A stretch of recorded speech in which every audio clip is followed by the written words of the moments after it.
We're a weekly gaming podcast where our mission is simple: to bring to light and discuss topics that have an impact on our gaming hobby, and at the same time, highlighting our diverse gamer community, also remaining dedicated to our origins. Guardian down. Join me, Todd the Gator, and my co-host Kingsley Mack as we invite a rotating list of guest co-hosts every week to join us at the Guardian Down Roundtable. And now, let's get to it. What's up, Guardians, and welcome to episode 344 of the newly branded Guardian Down Roundtable. We spent nearly 7 years as the Guardian Down cast show focusing on Destiny, but now we're taking a 30,000-foot view on the entire gaming hobby. Every week, my co-host, Mr. Kingsley Mack, and I sit down with two rotating guests to tackle 4 topics, covering everything from the gaming industry and tech to social media. Our mission is simple: keep the focus on our community while sharing the hobby we love with friends. We're live every Thursday, 9 p.m. Eastern on Todd the Gator YouTube and Twitch channels, as well as our Discord live stage. And once a month, we even invite a new member from our Discord to pull up a chair and share their own topic and story. Whether you're watching the video or just listening to the audio, we make sure to explain everything clearly and love interacting with our live chat. So jump in, give us your input tonight, whether you're on YouTube, Twitch, or in our Discord chat, and let us know what you think about our topics that we're talking about. And let's get started and check in with my co-host, Mr. Kingsley Mack. How you doing tonight, Mike? Hey, doing good. Glad to be here yet once again. I want to introduce our first 2 guest co-hosts today. Our first guest co-host was initially on our show when we heard his story back on episode 317 titled, "Is Gaming Too Easy Now?" He's been very active in our Discord community since he joined us over a year ago, and I see him joining up in our OWL Sector bot regularly. If you don't know what that is our community game group up organizer where you can plan future Fireteam activities in Destiny or any other game out there. Since I saw him join last year, he's really jumped in our community with both feet. He's always had very interesting feedback for us after our shows and our feedback channel in our Discord community as well. From the Sunshine State of Florida, please welcome back Mr. BarrelBarley406. How you been, man? Hey, thanks for having me back, man. This has been a blast. Yeah, man. It's so good. We had a good show with you last time. To be here. Yeah, we had a good show with you last time, and I wanted to have you back, man. This is the cool thing about this new show format is we can invite some of our past guests back and talk with them again and catch up. So thanks for being on tonight, man. Glad to be here. Our second co-host is a member of our community as well. He joined our community over 2 years ago now, but he's never been on our show.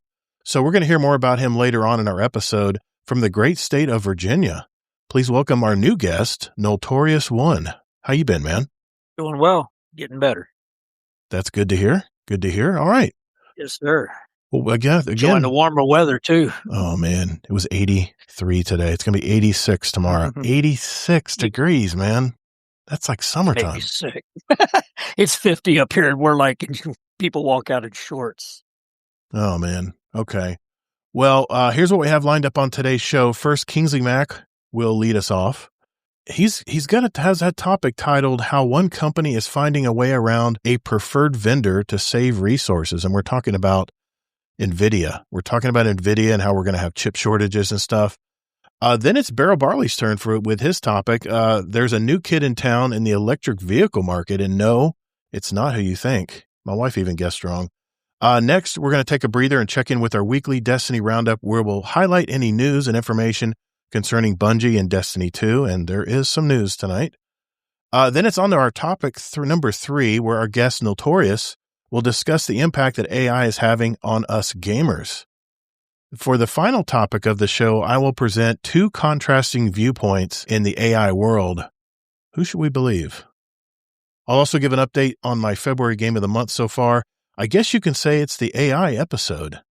So after which point we'll shift into a less formal portion of our show where we'll catch up and everyone will share their highlights of their week. And since this is the new guest episode, kind of our new dry run through it, we'll hear more about Noltorious1 and, of course, put him through the paces in our fast fire question and answer segment we call, the speed run. And I heard something about a pickup truck, so I'm curious what that's all about. We'll ask him later about that. At the end of the show, if time allows, we'll have questions from our community as well. So if you do have a question for us, make sure you enter it in our podcast questions channel in our Discord community, and we might read it aloud live. We might read it aloud alive? No, aloud live on the show. You can also send us an email or voicemail. Just go to guardiandowncast.com to find out more about that. So if everyone's ready, let's roll. Hey, Guardians, even though we're now the new Guardian Down Roundtable, all the ways you can contact us are the same. Just go to guardiandowncast.com where you can email us, write us a review, send us a voicemail that we might air on the show, by the way, and even listen to past episodes where you can also search for a particular guest of the show. You know, I use this every week to find past episodes that our guest roundtablers are from, so you can go back and hear them and hear their story. guardiandowncast.com.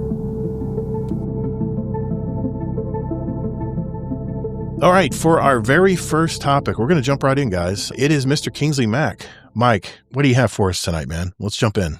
Hi, yeah. I have some very, very interesting news on AI stuff. And this is really appealing to me because some of my biggest concerns have been how we're losing resources with stuff. I mean, the obvious answer is the RAM shortage and it's even hitting storage shortages and it's not smart to just be going through one company like NVIDIA for everything. Just things are growing too fast, whatever.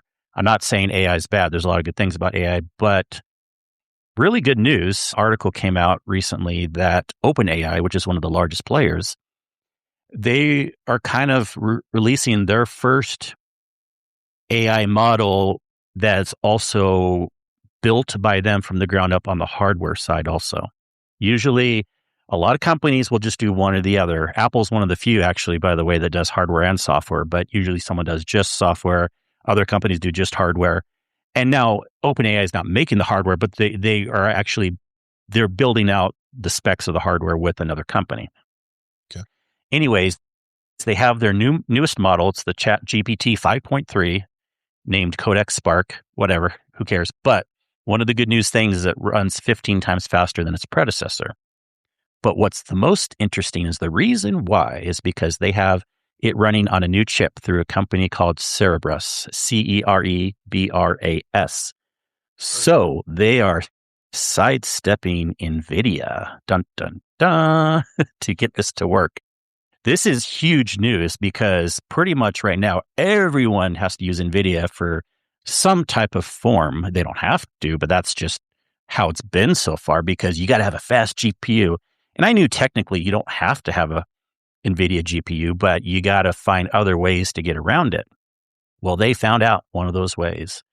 Basically, they have these chips that are being made by Cerebras, and they can run 15 times faster. They take up less total volume, and you don't have to use NVIDIA. They gave an example. Now, this sounds big at first, but let me walk you through this, okay? Mm-hmm. They say that it's a dinner-sized plate, okay? So if you think about a dinner-sized plate, if we're going square, I mean, you can go circular if you want, but let's say you have a 10 by 10 dinner-sized plate. Well, you got to remember, dinner plates are very thin. So the total volume of that, you do 10 by 10 by 1, that's 100, right? Right. 100 square inches. Well, guess how much a volume of an NVIDIA card is? I did the quick math. It was about like 300 total volume. So even though it sounds like the dimensions are awkward, being like a dinner plate size, you're still taking up less total space in the data centers with this new system versus the NVIDIA system. So this is huge news, good news for everything going on there. Now, the bigger picture here isn't so much OpenAI sidestepping NVIDIA. I mean, yes, that is very, very important. But what this is showing us is that we do not have to be controlled by one company. It's not just about NVIDIA anymore. There's other options coming out. In fact, they are working on building a new version of this. I mean, OpenAI has always kind of been one to say, like, be smart. Like, we don't want to deal just with NVIDIA. They made a massive multi-year deal last October with AMD.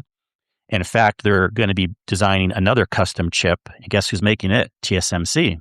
That's the big fab company in Taiwan that does a lot of the Apple chips and all the really good quality chips that run super fast, on iPhones and Macs that are just as fast and powerful, but they're a lot smaller and use less power and less heat. And we need that. No matter how you feel about the environment or whatever, we need to have less power being used in these data centers to grow exponentially, just for a practicality sense too. Like we can build things better if we use less power. So all these things are good news to me. I think it's really going to kind of move the ball down the road on what the possibilities can be as we get a little more diversification in the market with something else coming on. Any other comments you guys have on it? Barrel, Notorious, let you guys go first.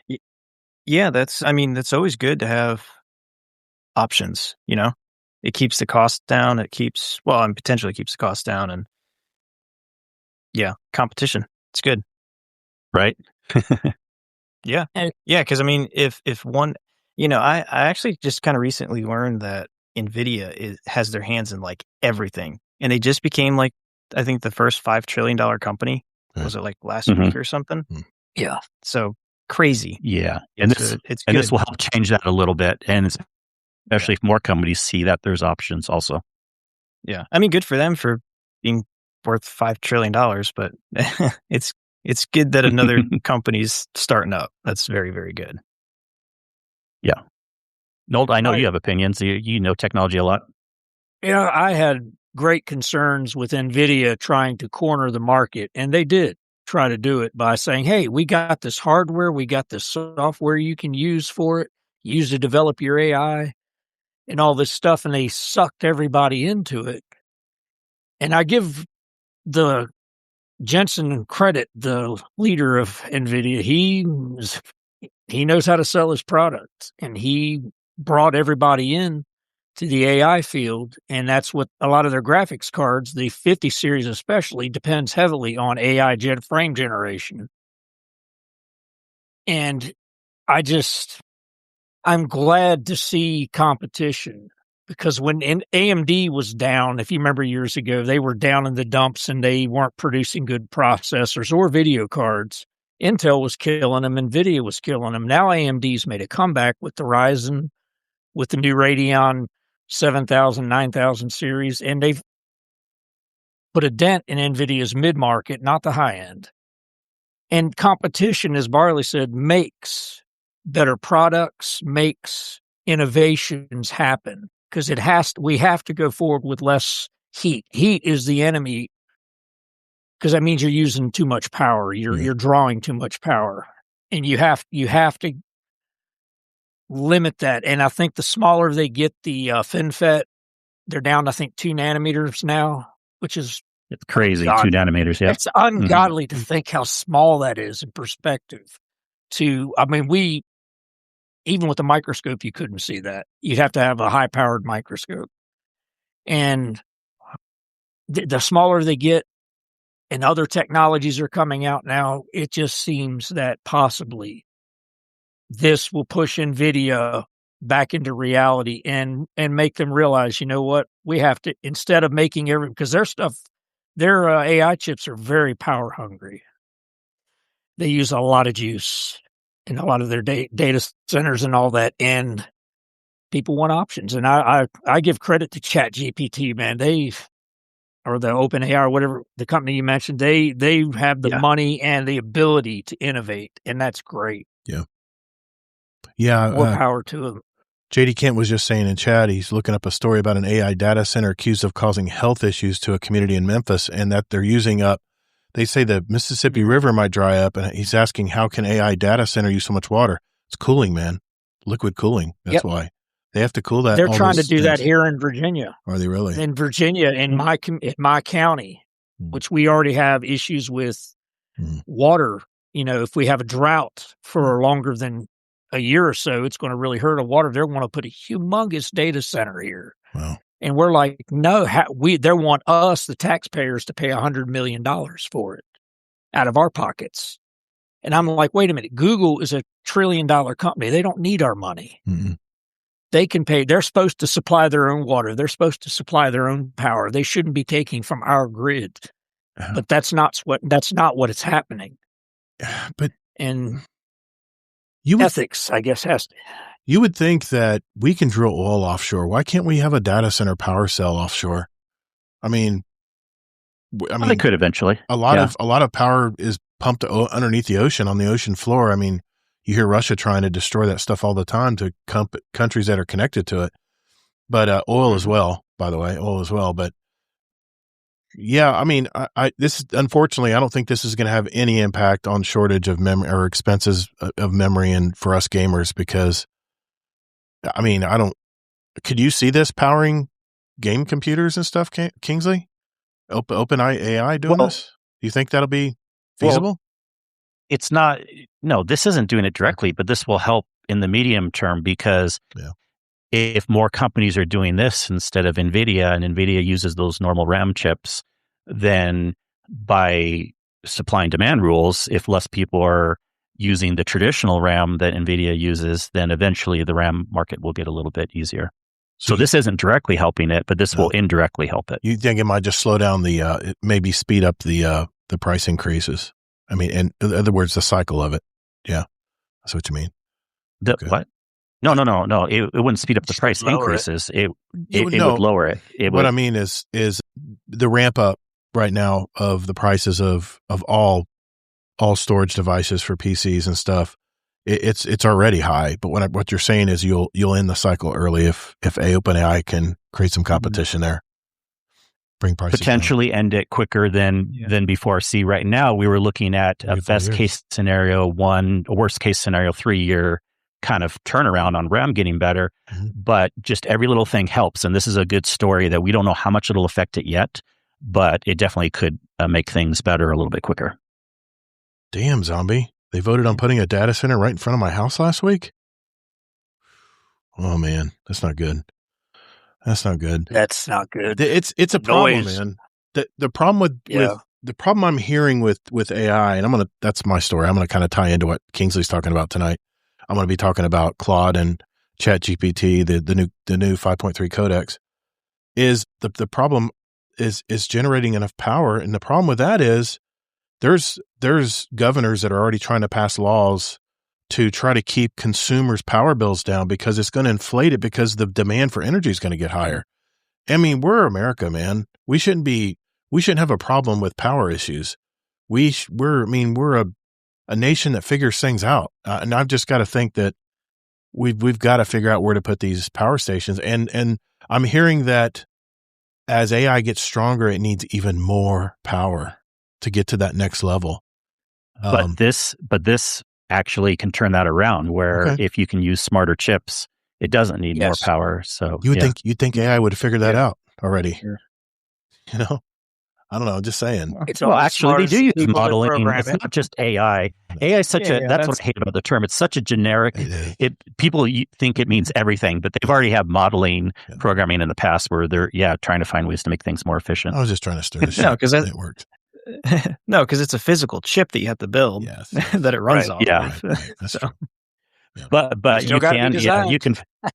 I know, and these and the chips that use that TSMC makes and the RISC-based processors and all this stuff that Apple's doing are generally way more energy efficient, smaller nanometer processes, things like that, and it's pretty amazing if you can. It's physically built by these fab companies, but it's pretty amazing what these designers can do with even designing better hardware.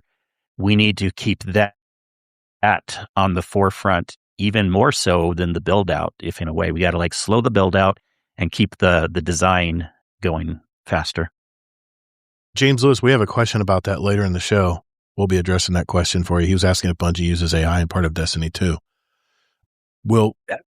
We have someone who asked a question about that. We'll answer that later in the show tonight. Anything else you wanted to add, Kingsley? It's a great topic. I mean, I'm not commenting too much because I have a lot to add with my story and kind of on top of your story. Of course you do. Well, then that's why I'm saving some stuff too. Okay, good. I want to talk eventually, but I assume one of us will be talking about, but I want to talk about where AI is best used and how, if you want to get job security, how you should work as a programmer, but I'll save that for later. Okay. Yeah. I mean, I just put out a 50 years experience required episode about how to AI proof your job. And spoiler alert, it's not rocket science. Okay. Good conversation, man. Let's move on to our second topic. We're going to keep things rolling here, man. We got a lot to talk about tonight. So we'll do that right after this. All right, for our next topic, it is Mr. Barrel Barley. We're going to keep rolling here. What do you got for us, Barrel Barley? All right, so this is a really cool thing. So in the world of EVs, like electric vehicles, I don't know if you've noticed them, they're kind of stale. There's not very many like good options. Tesla makes arguably about the best electric vehicle on the planet, especially with their infrastructure, with the supercharger stations. Yeah. So there's a new company that is about to be releasing. They're aiming for the end of 2026 to start like delivering trucks, and it's called Slate Auto. So Slate Auto is a modular electric vehicle. So entry-level electric vehicle. So they are going to be starting in the mid-20s. So that's like your base model. But the way that they did it when they were on their designing process, everything was on the cutting floor. Everything that was in a vehicle. So basically it's a bare bones truck. And that was their goal, to make it bare bones, to make it as easy and simple as possible. And then over time, if you want to actually buy like upgrades, so if you buy it as a pickup truck, a year, 2 years down the road, you can actually buy the SUV kit, and it actually converts into an SUV. And the cool thing is you can do it yourself. It's a DIY thing. Or you can actually hire somebody. They have like an approved group of shops. I think they're at like 4,000 approved shops. So basically you can take the truck there and you can get it so it will convert, so they can convert it to an SUV. So basically what that means is if you just want to buy a truck, you can buy a truck. But then later on, if you want an SUV, you don't have to buy a new vehicle. You can actually just buy the SUV kit. Mm-hmm. So it's kind of this like revolutionary take on the auto industry. Like nobody's really done this before, not for a very long time. And kind of in the day and age when there's a lot of people that like personalizing things, you can do that with these trucks. And the cool thing is when you buy the truck, they will give you the CAD designs to a lot of the parts in the truck, like a lot of the dashboard parts, a lot of the front parts, like grill parts. Mm-hmm. And you can 3D print your own parts. Oh, that'll amazing! just bolt right up. He doesn't want to hear that. He's a parts guy for Tesla. Oh well, that might get into his bottom line. That's pretty cool. It's really, really cool. And I think their base model, I think it's not very much, but it has like 150-mile range. Okay. And then you can get like the range extender for like 250, I think. But the cool thing is, so they've also bought into the Tesla charging system. Oh. So you can charge it at a Tesla at the supercharger stations. So it's pretty cool. There's so much more to talk about on this thing. Yeah. Like even if you DIY the kits, like the SUV kits, if you do it all yourself, Slate will still warranty the truck, even if you do it yourself. That's nuts. Really? Man. Like, yeah, it is like the first time an auto manufacturer has done this, and they're actually quite proud of it. It's pretty cool if this gets going. Amazing Taco King was saying, he obviously works in the industry. Slate truck is a great innovation for EV technology. If they had a larger range battery to support the model, it would be a real competitor. Yeah. However, it's mostly a niche hobby truck for enthusiasts, and he actually thinks that 3D printer parts are actually a good thing for the industry. So, yeah, and that's one of the things, because it comes as a 2-door. It doesn't actually right now, like you can't get it as a 4-door. And that's kind of their that's kind of like their iffy part, I guess you can say, because, a lot of people nowadays just like the 4 doors just because they're more usable. But yeah, so they do have an uphill climb when they launch, but no paint. I've been kind of following them along. They don't do paint. They just do wraps. Yep. They all come in the same color. and then they're prepped to wrap them. Man, there's a lot to talk about this. You're right. This goes really deep. There is. Wow. There's so much, but it's such a cool concept, and I hope this is successful for them. My wife, as I was talking to my wife about this tonight as one of our topics, and she goes, "Oh, I'm sure it's China." I said, "No, it's actually an American-based company, based in Michigan." Yeah. That's awesome, man. Yep, and they're going to be assembled in Indiana. Oh, that's even better. That's jobs. Yeah. And I think we're going to need jobs soon. Yeah, that was one of the main things that they wanted. Like when they first started the company, they're like, it's got to be U.S. based and it's got to be built in America. And so that they've been really pushing that. And yeah, I really like what they're doing. Gatorcat was asking, Allocate was asking if they have a car model, or is it just a straight truck to SUV? No, it's a truck. So they did that. They made it technically a truck. So I guess if the closest thing to a car would be the SUV model. So they did that for tax purposes, I guess, for some states. Yeah, trucks, I guess, maybe tax better, I guess. Kate, you live in... They're going for like... Kate lives in Idaho. Get a truck. You need a truck. It's a little rough over there sometimes, isn't it? Thinking? Well, the other thing, I don't think they come four-wheel drive. No? Yeah, I don't think they do. Okay. Maybe with the range extender. Okay. That's something I haven't really heard about. They'd only be two motor drive, like 2 wheels. So I think it would be just the 2-wheel drive. So currently with the small battery, it's just like the rear wheels. It's a single motor. 1,400 pound. So that's not going to work in snowy climates at all. It's got probably not. About a 1,400 Actually, rear wheel trucks, they spin all over the road. 1,400 pound payload capacity is not too bad. It's not crazy. No, for a little truck. For a little truck's not bad. It says comparable to the Ford Maverick. Yeah. Okay. Yeah, so just curious if you guys had heard about this. I guess it's all new to me. I hadn't heard of this, and this is so cool. When you were bringing it up in our pre-chat, I was so excited to hear more about this, and I want to check it out for sure. It's, again, more options, more competition, things like that.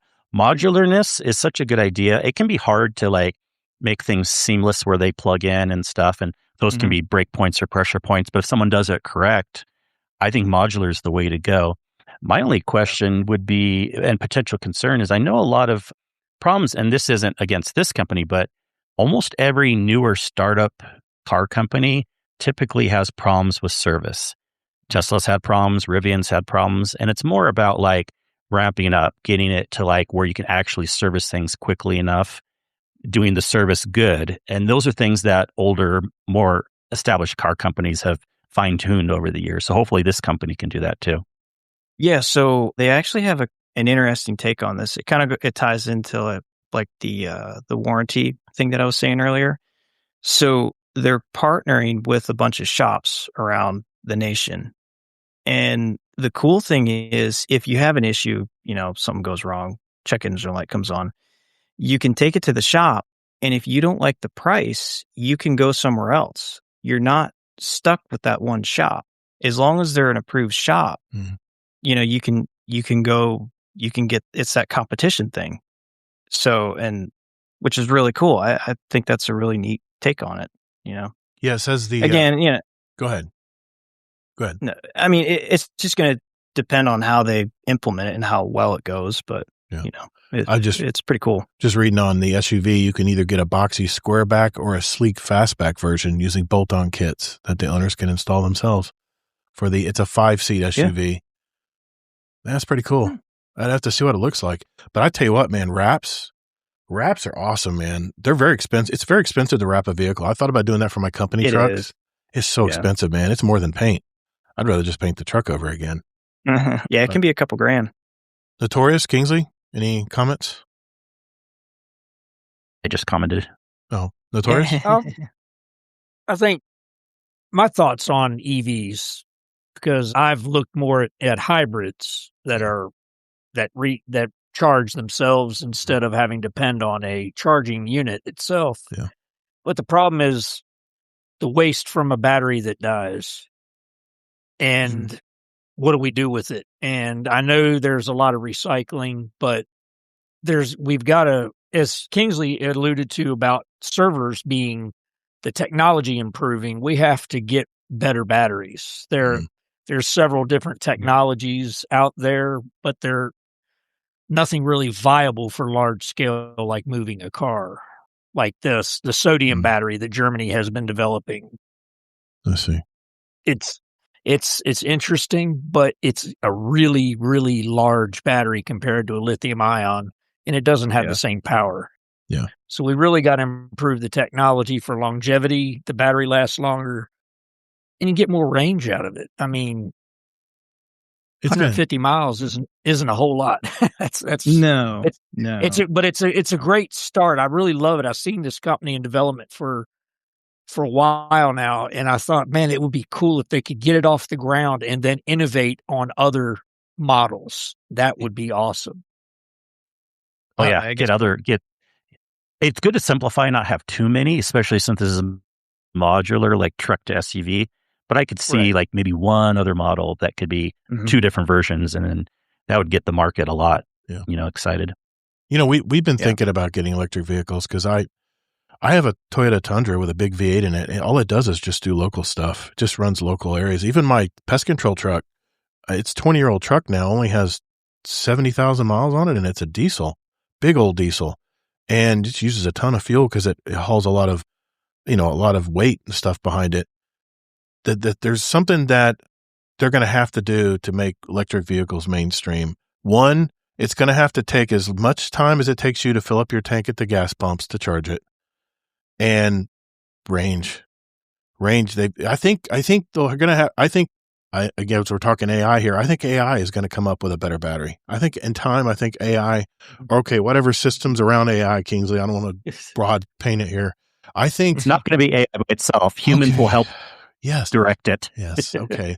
But I think we just need a better mousetrap. That's what we need, man. We just need a better mousetrap. And then once that happens and we can produce them cheaply enough, it'll go mainstream. It's right there too. Man, I live in Orlando. Man, there's Teslas everywhere. I mean, I've never seen so many damn Teslas. You got fancy ones with dual motors in the back, and you got the base models. You can pretty much tell the base models look like a little fish tank going down the road. But sorry, Amazing Taco King. No offense, bud. But the Cybertrucks just ain't doing it for me, man. They just ain't doing it for me. Yeah, those look ridiculous. I've seen them close up too, and it's just, I just think they could have gone a different way making that vehicle. But that's what's holding us back from getting, because my wife, all she does is drive local to school and just commuting and going to the movies and local stuff. I would never take an electric car traveling. I would always take a gas vehicle because you hear the nightmares how you have to plan your trip around the charging stations, and what if they're all full when you get there? And it takes you what does it take? I have no idea. Does it take a couple hours? Do you like go in the mall? Because I know we have charging stations near our mall. How long does it take to charge a car? They're way quicker than that. Yeah, you can do like 80% in like 30 minutes. Oh, they've gotten much better then, because it used to be forever. Tesla superchargers are much. That's what it is. Yeah, because I've heard people. I have clients who have full solar now, because I mean all we get here is sunshine, and a lot of sunshine this summer, where we actually get so much power from solar cells that we're pushing it back into the grid, actually creating excess energy that we're pushing back into our grid that we get a credit for on our power bill. I'm not subscribed to that, by the way, just for the record. I still do the old power system, but he actually has a supercharger built into the solar in his garage, and he plugs his Tesla into it, and he seems to think it's awesome, man. 15 minutes on a supercharger, Amazing Taco King. Man, they've come a long way, man. 350-mile range over the course of a lifetime, developing new lithium-ion batteries. From 20 to 80 is about 15 to 20 minutes on stage 3 supercharger. Okay. See, I'm totally ignorant to electric cars because I really have just turned a blind eye to them. I don't think we're there yet. And they're expensive. They're very expensive. And what happens? What's the trade-in value on an electric vehicle when it's 5 years old? And the battery, I don't know what the battery life is on these things. But just like Noltorious said, what do you do with all those? Years. What do you do with that? What is it, like 60 or 80 or 150 or 200 little lithium cells in this? Where do those go? Can you recycle them? Some of those are like 200 cells. Yeah. Yeah, there's a lot. Well, Amazing Taco No, King, next time you're apparently- on the show, you can talk about some Tesla stuff, man. You Yeah, had I'd your be choice curious of to hear his topic. take Yeah, on but that. we're getting a little sidetracked to Sorry. Tesla versus Sorry. the He slate says, I should have been company. on this show, man. I'm like, dude, you can bring your own topic. What were you going to say, Barrel? You going to say No, something? that was it. Okay. No. Any other comments on this? I mean, cool. it's an awesome idea. Look, yeah, and the thing that forget the whole discussion, which we could talk for hours on, like Just one topic. electric cars in general, but it's just more the fact that it's a new company and it's modular. I think that's so cool. That is. And and obviously the modularness, if the batteries have issue, I'm sure that would be a part that a general consumer could swap out too, unless it's really heavy. I don't know, but like Maybe, in theory, yeah, I'm those saying are in typically theory, pretty heavy. yeah. Some of those are like 1,000 pounds. And I'm not posting but the JD look, Yeah. the point of modularness, I know people are going to say probably not on that, but the point on modularness is there's going to be a lot of cool things that we can do, even if it's not that, but upgrades, downgrades, swap arounds and stuff like that. Well, we have the expert in our chat tonight. He goes, we repack them and send them back to be recycled and refurbished for new batteries. Okay, that's good, man. That's awesome. The fact that you can recycle. I love hearing that, because I don't want these in our waste. I don't want these piling up in our waste. Our junkyards and dumps. I want this stuff in the ground, man. It's lithium and all kinds of shit that leaks out over time. Anyway, okay. Thank you, Barrel Barley. Great topic, man. Yeah. It wasn't exactly gamer focused tonight, but this reminds me, by the way. But you know what though? It reminded me of how PCs are. PCs are all modular now. I think, I don't know. Did they used to be more integrated, and they became more modular? Kingsley, you might know this. The real cheap one. The real cheap ones used to be Look, all integrated. They were, when they were first coming out in the 70s and 80s, they were not modular at all. Right. But then by the late 80s and 90s, they became modular, and they've been since, along with being able to get pre-built ones. Yeah, when you said modular, immediately I went right to gaming PCs, because I'm looking at my gaming PC next to me here, and it's just like simple, self-contained pieces all put together like a modular car would be. So kind of reminded me of that. So thanks, man. That was a good topic. Yeah. All right, we're going to take a small breather here and check in with Bungie and Destiny 2. We'll do that right after this little break.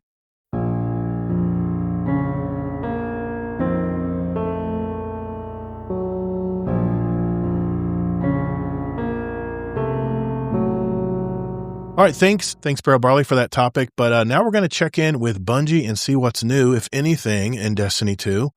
First, I'm going to start with the TWID, because there wasn't a whole lot in the TWID this week, so this is how fast the TWID went by. Don't forget to grab your 880, Bright Dust, and Eververse, celebrating the new lunar year. The Praxic time trials continues. I think you have till March 3rd, I believe. Some results of the Tharsis Threads picks are in the TWID. Really good picks. They have like a ton of pictures in the Bungie TWAB, whatever. And there's some really cool outfits in there. So if you want to look closely at that stuff, look at that. The new player guide, Kingsley, got a new edition. They're talking about materials and currency. That's important to new players. And that is it. What else is going on? This is the expectations, because they told us yesterday that we won't be getting meaningful TWIDs for the time being. We didn't know for months and months, but now expect them to be this size basically for a while. Yeah, that's fine. That's fine. But they don't even change never mind. Anyway, I did want to mention some other news. The free Marathon Server Slammer member starts next week, February 26th through March 2nd. If you want to try out this new extraction shooter type of game, they just released a new video showing the harsh world of Tau Ceti 4. If you have PlayStation Plus, you'll also get some special weapon decorations if you go through them. And it looks like Bungie, they're betting big on this game, man, especially with new features and using voice actors like Roger Clark and Neil Newbin. So I don't know. I'm going to try it. I'm going to jump in and do the server slam. So just a reminder of that. I know they mentioned it before. Well, okay. They did finally tweet out something about a delay.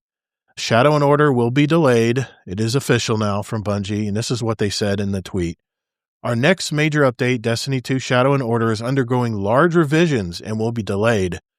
The update is being changed and expanded to include sizable quality of life updates. As a result, will also be renamed. This update will now launch on June 9th, 2026. We will provide an exact details closer to release, covering previously announced weapon tier upgrading, but also additions like expanding tiered gear to all raid and dungeon activities, Pantheon 2.0, there you go, Kingsley, Tier 5 stats for exotic armors, and more. Through June, we'll continue to have routine bug fixes and stability improvements, continued portal modifiers, Guardian Games comes in March, and a return of a more frequent Iron Banner cadence, which won't begin until April. Come on, Bungie. In terms of communications, we'll be focusing on providing you with updates about our live game content, community activations, and general upkeep through the TWID and our Destiny social channels. Thank you for the continued patience and support. We will have more information on the next major update and future plans for Destiny 2 closer to launch. See you Starside. That is the entire tweet. I just read it to you. So I just want to get your feelings on this, on everybody here, if they want to chime in on this. What's the first thing you thought of when you heard this tweet? Barrel, what do you think, man? I mean, disappointed a little bit, Yeah. That they're delaying it till June. I mean, wow. I was watching an Astrocross video and he was like, really bad is May. Yeah. But June? But I mean, I'm upset about it, but I mean, it's a game. It's a game. I mean, I'll play something else, I guess, if I need to. But I mean, I think McMaximo had said it some time ago where he said he doesn't play the game enough to get burnt out on it. So, and I'm kind of in that boat too. Yeah. So I just don't play it enough. So I've got so much to do in the game. I mean, that's good. Renegades is massive. So for me, it's, I'm disappointed that I'm not getting new content, in a month. Yeah. Well, actually, no, was it like 2 weeks now? Mm-hmm. I think it's about 2 weeks. But so, yeah. Okay. So I'm not like super upset about it. All right. Fair. Noltorious, what did you think? You have any input on this?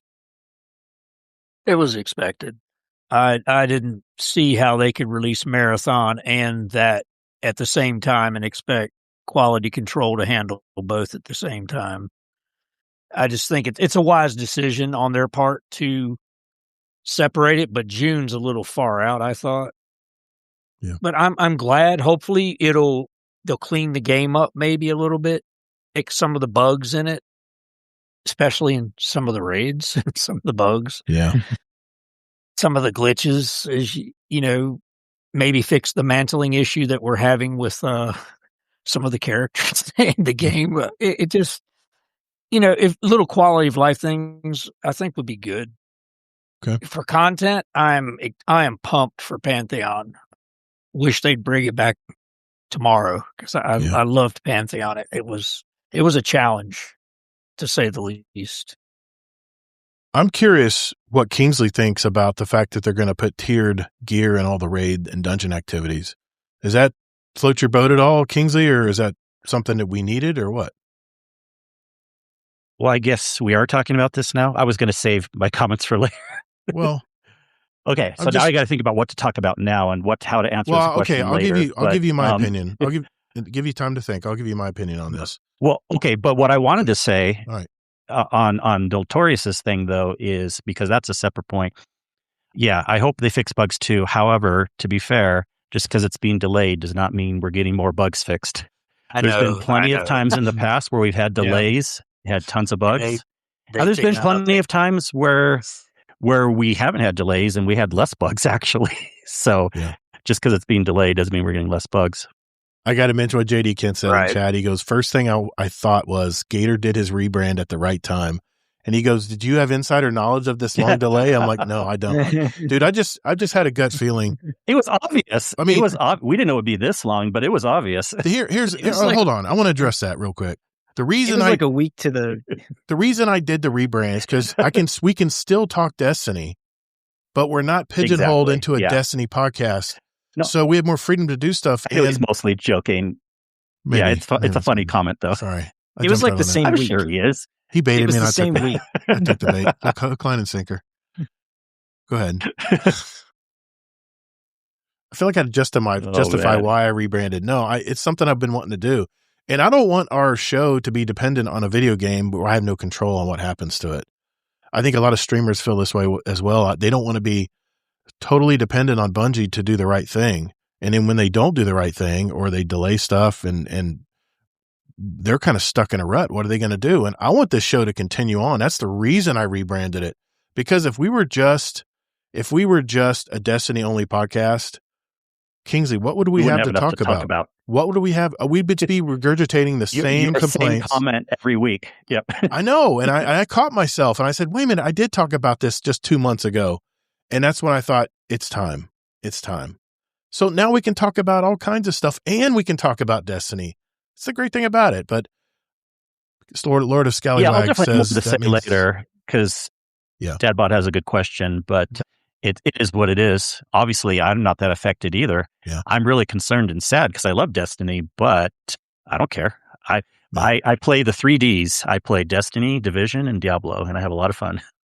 Yeah, I'm not gonna stop playing it either because we have our raid night our group raid night every Saturday night, which is more of a social thing than anything. But we're relearning, I should say, the Salvation's Edge raid, which I only learned one time, and I was breezed through it. So I'm loving the fact we're learning it. Not getting far ahead of us here, but Lord Scallywag's made a good point. He says that means the next expansion is going to be delayed. Well, I'm wondering if they're doing what I thought they might be doing. Yeah. Are they going to combine the summer expansion into the major update?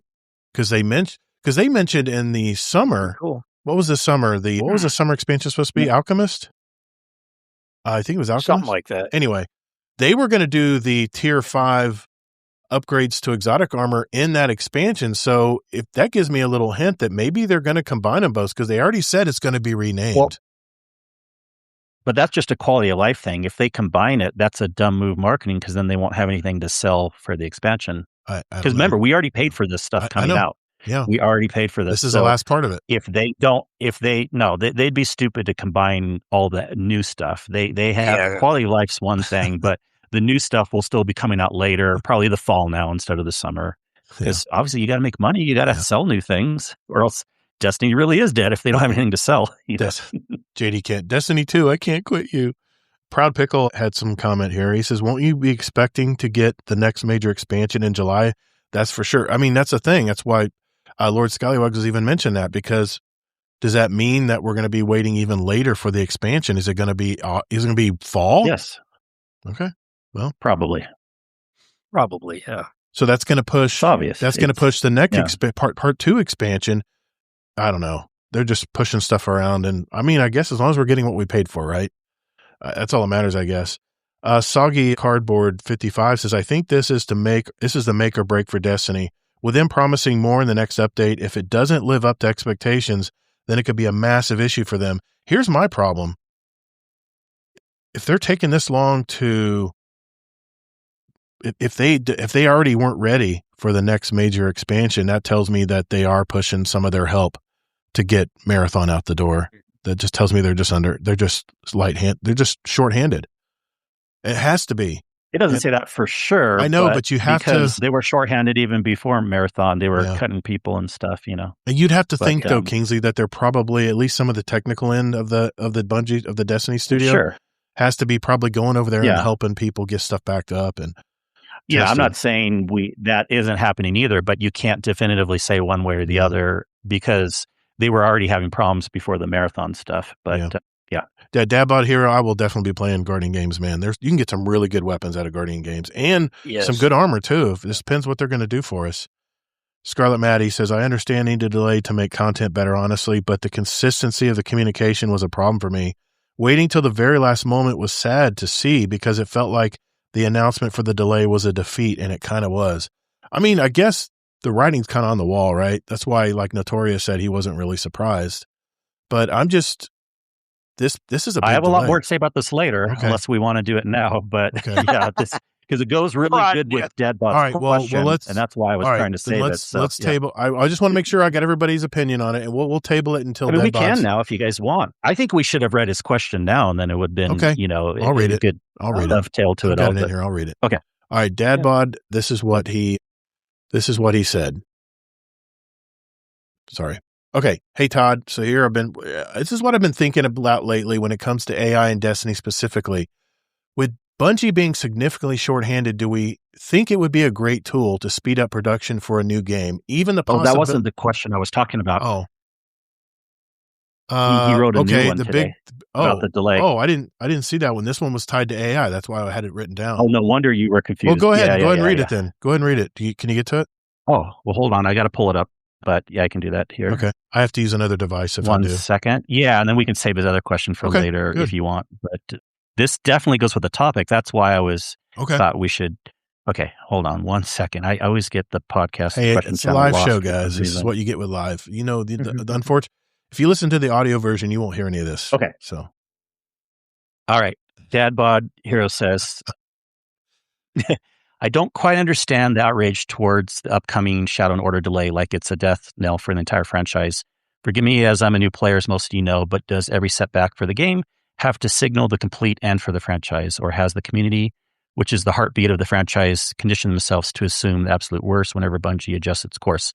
More importantly, why does the community default to press the panic button so quickly? I get the burnout, trust erosion, social media implications, but being a new player of the game, I don't see it that way. I see tons of story to uncover and ample opportunities to meet new friends and learn new skills. Is the real issue the delay, or is it the culture of instant outrage that amplifies fear faster than the facts? It's a good question. I mean, I'm sure we're all asking that question. Go for it, man. Yeah, let's hear it. Let's hear what you have to say. Yeah, excellent question. I asked this question earlier, didn't I? But, yeah, but there's definitely more to the picture. Yeah, I can understand as a newer player, it's not necessarily as obvious what the big picture is, what the big story is. And of course, it's easy to not care about the announcement as much because you still have tons of stuff to go through. I mean, one could even play a totally dead game. And if you were coming in new to it and you were enjoying it, you enjoy it till you get through it. But this is a live service game. Yeah, this is a live service game. And there are actually many, many, many reasons why this is a concern with this announcement this time. It's for sure different and worse this time around.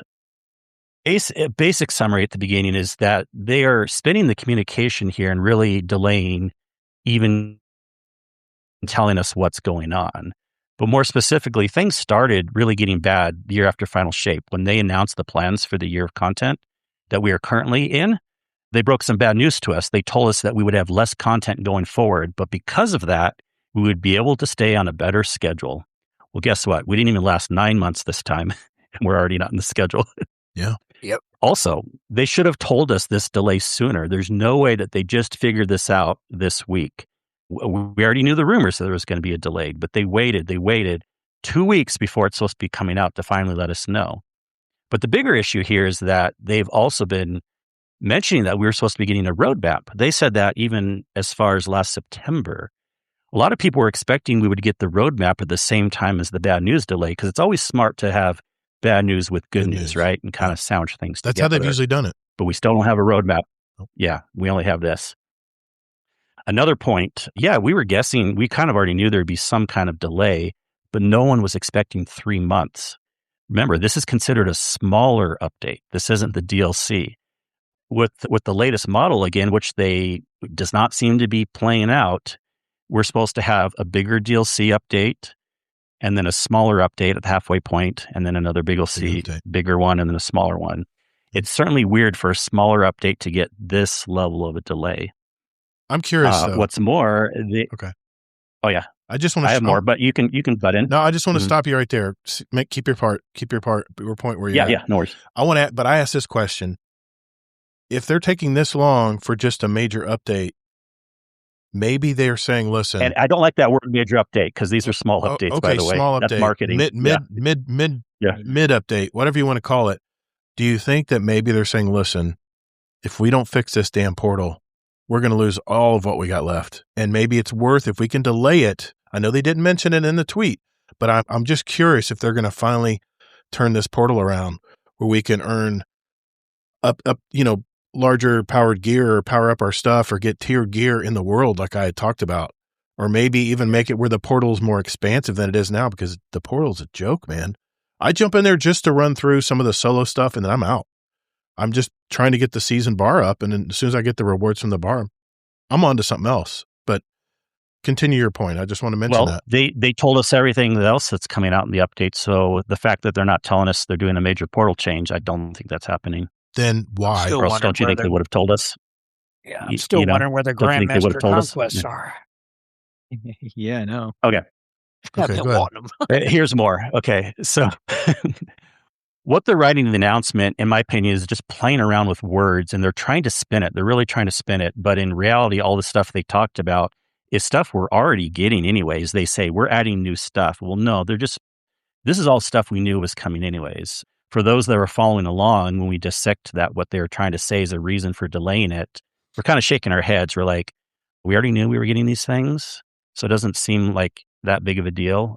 Now, yes, they may still add some other quality of life things that weren't in this thing, but it wouldn't be anything too big because they already told us the big things like Pantheon and everything like that. Yeah. We're also concerned that Sony's behind all of this. And the two main reasons why they could be is A, they just want a big majority of development. Now, again, this is what you were saying, Todd. I'm not as much on this, but it's still a point that people are concerned about. So maybe Sony's just putting a big majority of development on Marathon and they don't care about Destiny as much right now. Or another reason could be that it's because Destiny has been losing players and profitability for a while now. We know this is a fact. We're at record low play counts. They are not making enough money to be profitable for Destiny. This can get at a spiral that if they get more and more delays, well, guess what? We're going to have even less people playing. They're going to make less money because they can't sell an expansion as quickly because the next expansion is getting pushed out. So we're just kind of going more in this spiral. Yeah. Pretty much all the things shown for quality of life in the announcement are things that should have been added 9 months ago when we were talking about the portal. Why do we not have the tiered weapons in the old raids and dungeons, right? Mm-hmm. I mean, when the next update comes out, I don't see it bringing people back because we should have had that 9 months ago. Why will it not bring people back? Well, first, it's a small update. And also, Edge of Fate and Renegades didn't bring people back. Each one dropped precipitously. I remember everyone's like, no way, the Star Wars update will for sure bring people back. I thought it would. It didn't. I thought it brought it would. less people than before. Yeah. Yeah, people I thought moved for on. sure it was going to bring more. Yeah. Sorry, I thought about this a lot. Ultimately, we need more content and not just quality of life things to get people interested. Think of it this way. You're working with like a vendor that keeps promising something, and then each year in the project, you get less and less and still have more delays. And then with getting less and less, at some point, the vendor's got to be dead to you. Not to mention, we prepaid for all this Destiny stuff. So it's kind of sad to see the delay.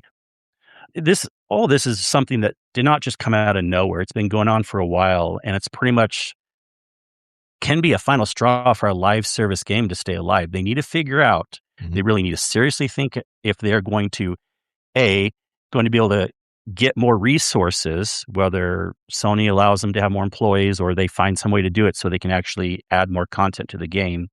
Or B, if they cannot, they need to come up with a plan where they don't consider it a live service game anymore. Keep it in maintenance mode, call it finished, whatever you want to do. Then maybe slowly work on something else new in the background, no matter how long it takes. So sorry that was long, but all this are very good reasons. I'm not the only one that does diatribes now. I love it. I love it. See, you have like a stream of consciousness like I do sometimes. Go ahead, Notorious. This is not the first long delay. I remember when Witch Queen came out, there was a 6-month delay. So we're used to it by now. The delay, yeah. And I remember after Curse of Osiris, which was probably hands down one of the shortest, most useless DLCs that they ever released. For content-wise, it had very little to offer. And people were screaming, Bungie's dead, Destiny 2's dead. Right. And I talked to Kingsley earlier about this, all the streamers, and I understand the panic because I believe it is, as Kingsley said, it is a make or break situation right now for Destiny. Either they get their stuff together and figure this out on how they want to go forward, or the game's just going to implode. And Sony, I don't know if Sony will shut it down or the game will just shut itself down because there'll be nobody playing it anymore, except for us diehard who don't want to go anywhere else. They'll be kicking me off the server. That's for sure. Hey, Barrel, the interesting thing. Yeah. Yeah. No, the thing I remember about the Curse of Osiris is I don't personally remember as many people saying the game was dead, but I do remember people being like, we need more content. The thing that was Yeah, a little that's bit what they different meant. back That's what I meant then, by that. Yeah. yeah, The- the thing that was different about then is we did get lots of content, 6 months later, 9 months later, whatever, like, Yeah, they did. and boy, it was lots of content. But since then, well, It's been since hit or Final Shape, miss. Yeah. since Final Shape, Yeah. it's definitely on a kind of a spiral down. Yeah. Because I remember when they released Forsaken, and that to me righted the ship for Bungie.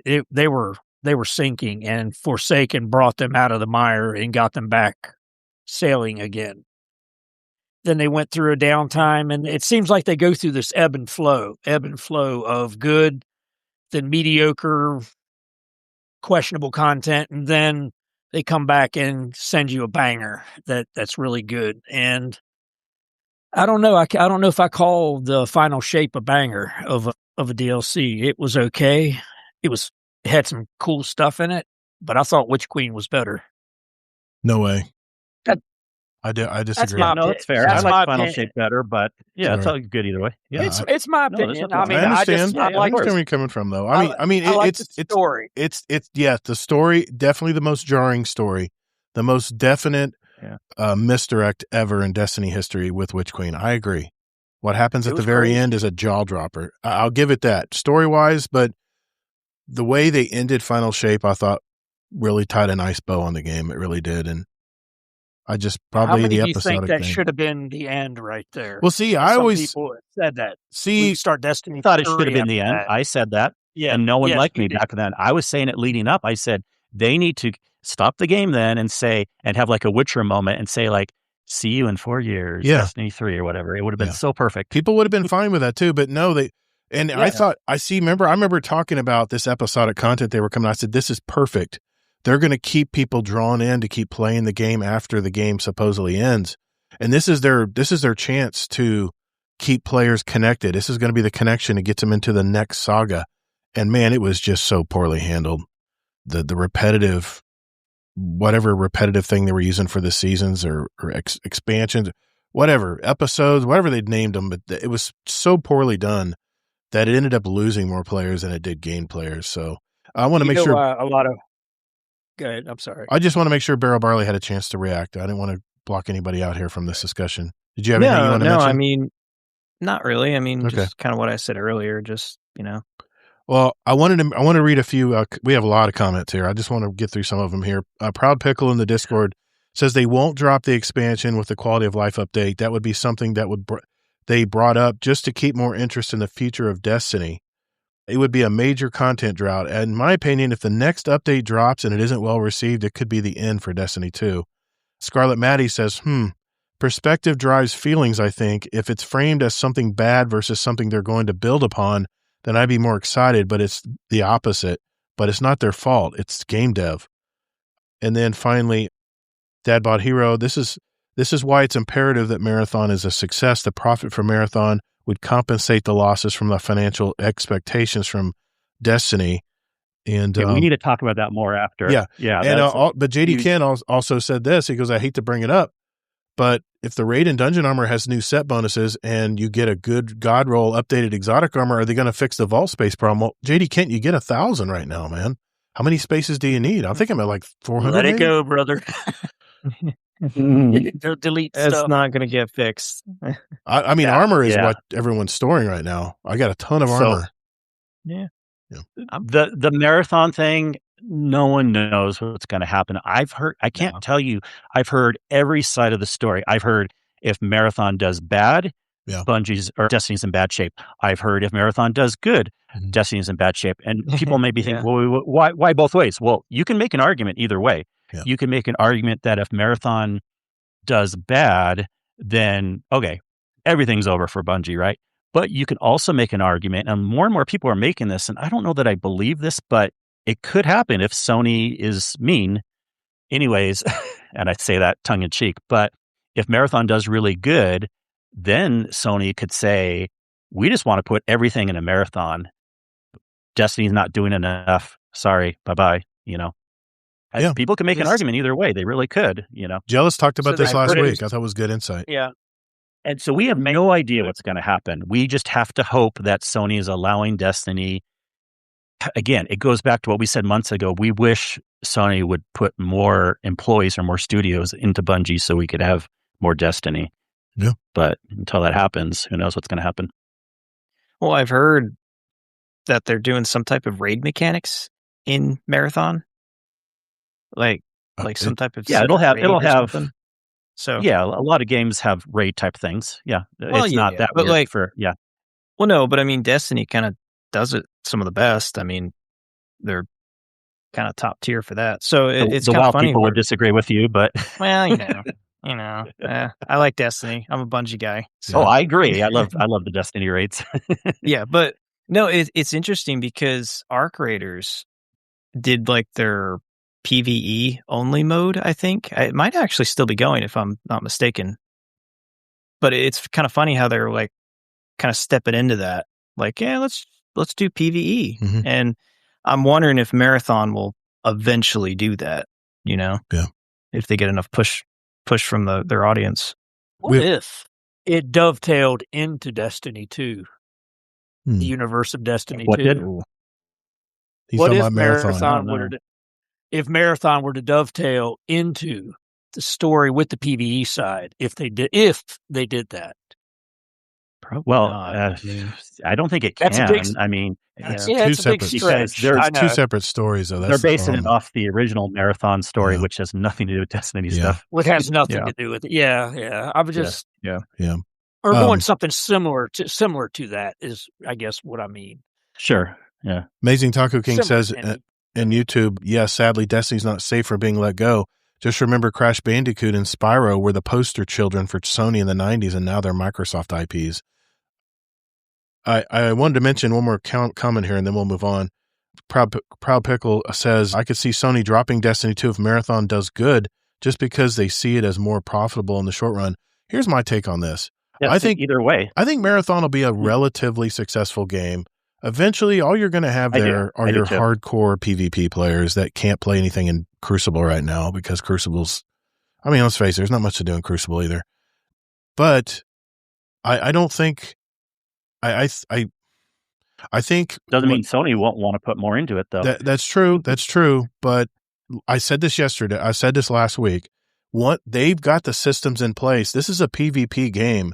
It was not as rich as far as asset wise as a campaign in Destiny 2. Campaign in Destiny 2, you have storyline, you have to tie in the world, you have to tie in cutscenes. It's such a big production. It's almost like making a movie. But you got a PvP game sitting over here. And I talked about this a long time ago. I said Destiny just needs to have their own Crucible game, and it wouldn't take much. You would have to just set up put a new map in there every now and then. You have the systems in place, maybe update the sandbox a little bit, give them some new toys to play with. But running a PvP game is not as hard as running. I mean, I'm not even a developer, and I can see the assets they use in both these games. Yeah. Call of Duty's used the same template for years because all you have to do is plug and play just with a few new assets in there, and they'd let them go, and they still sell 15 million copies every year. So it can be done. Yeah. And I really think that's what Bungie's trying to do here. They're trying to make a repeatable activity that they don't have to put so much time in, and that our players don't devour that new content like us Destiny players do. That's the challenge. Yeah, so that's even more potential bad news that you're saying then that PvE is dead in Destiny because they just don't have the I'm not time saying to it's develop. dead. I mean, that's kind of... I'm not saying it's dead, but it's that... No, you know what I meant, though, but there's not a lot of hope because... Well, that will tie in... I've been saying this for years. We need more... Yeah. We need more, development, so... That will tie into Dad Bod's question at the end of the show. So, that part of it. So, all right, let's move on. We're only halfway through, guys. We got to get through the rest of the show here tonight. We have our third topic, which will be Noltorious right after this. Hey, Guardians, if you would like to ask us a question for the show, head over to guardiandowncast.com to send us a voicemail or email us with your question. However, the best way to send us a question is to write it out in our podcast questions channel in our Discord community. You can access it on the Discord app on your phone or on the web. It's discord.gg/GuardianDowncast. Don't think about it. Just do it. Do it right now. The links are in our show notes. Later, Guardians.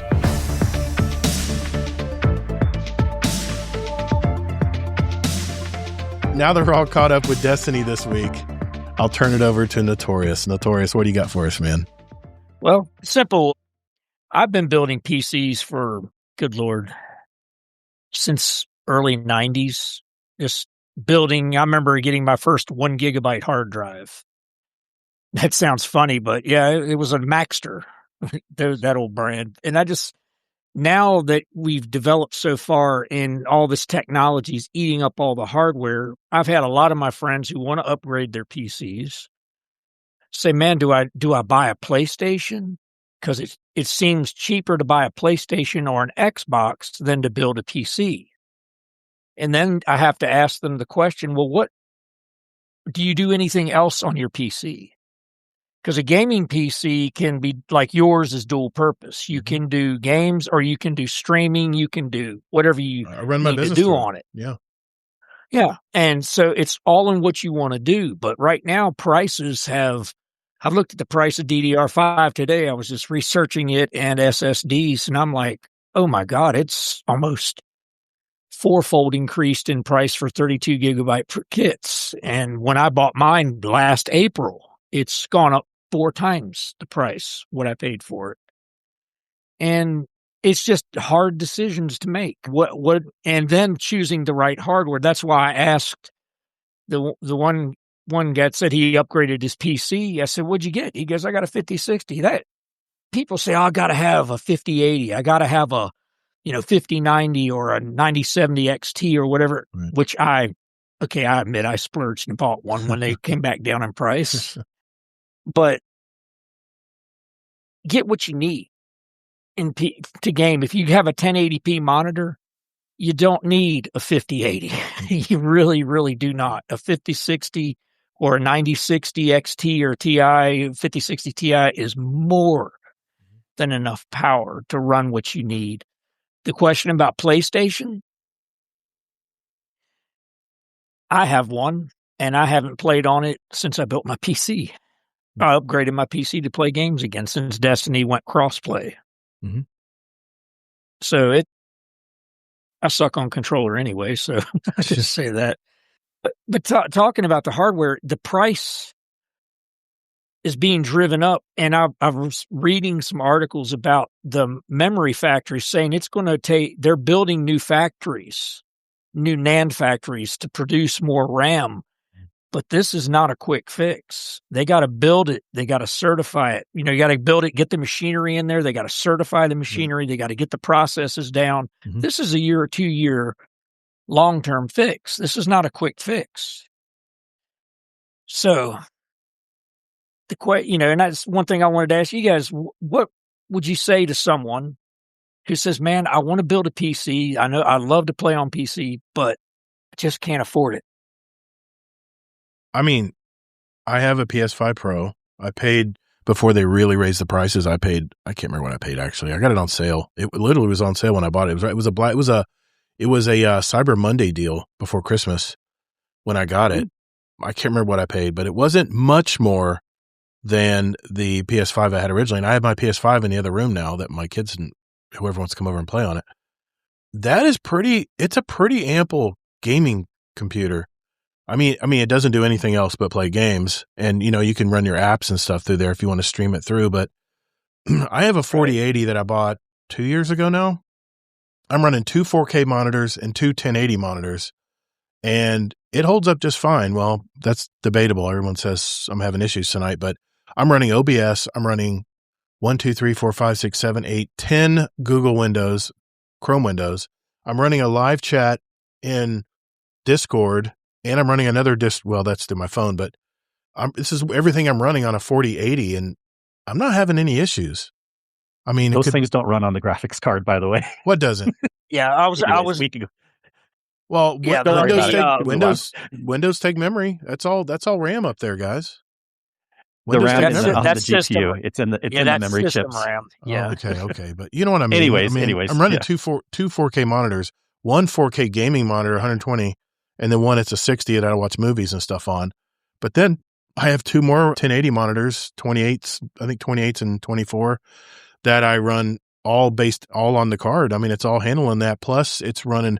I have a capture card I'm running through it, and if you look on the back of this graphics card, I got a lot of stuff plugged into it, man. It's really pushing a lot of things. So I would say if you can afford a 4080 right now, I mean, at 50, I don't know what the difference between a 60 series and an 80 series is.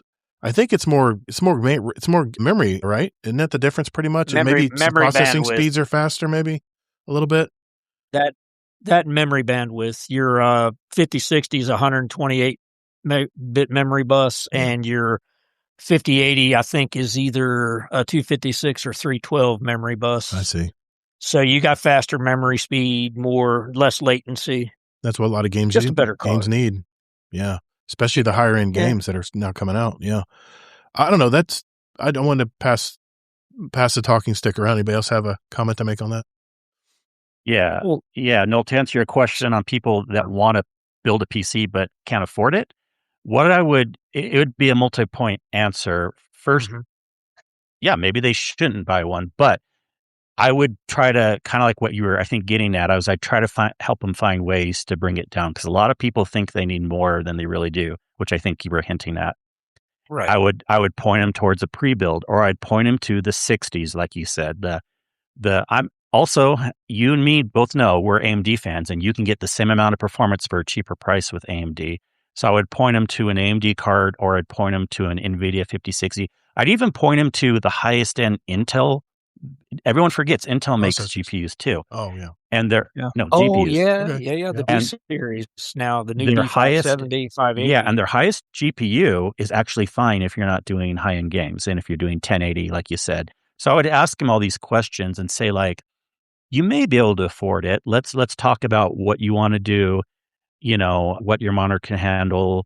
Look for a pre-build or look for cheaper parts, because there's a lot of bad information out there, like you said, where people think you need a 5080, even a 5070, and you can get a 5060. You can get other cards and be great.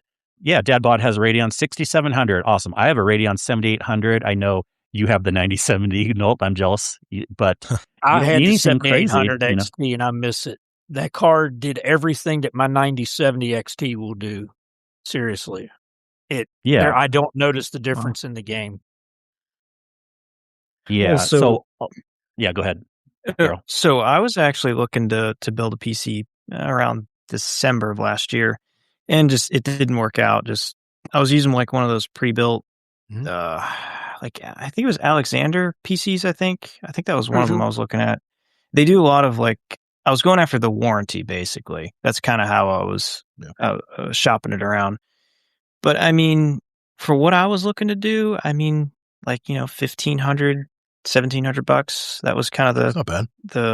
the area that I was looking at. But basically, what happened, I wasn't able to do it, so I settled for a PS5 and a laptop.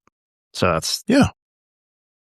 I have a laptop that's a 3060. It has a 3060 NVIDIA graphics chip in it, and it plays Division 2, it plays Destiny, and it also will, with lower resolution, play Warhammer 40K Space Marine 2. That's the thing, man. Oh wow! PC games, you can adjust it where your processor can handle it.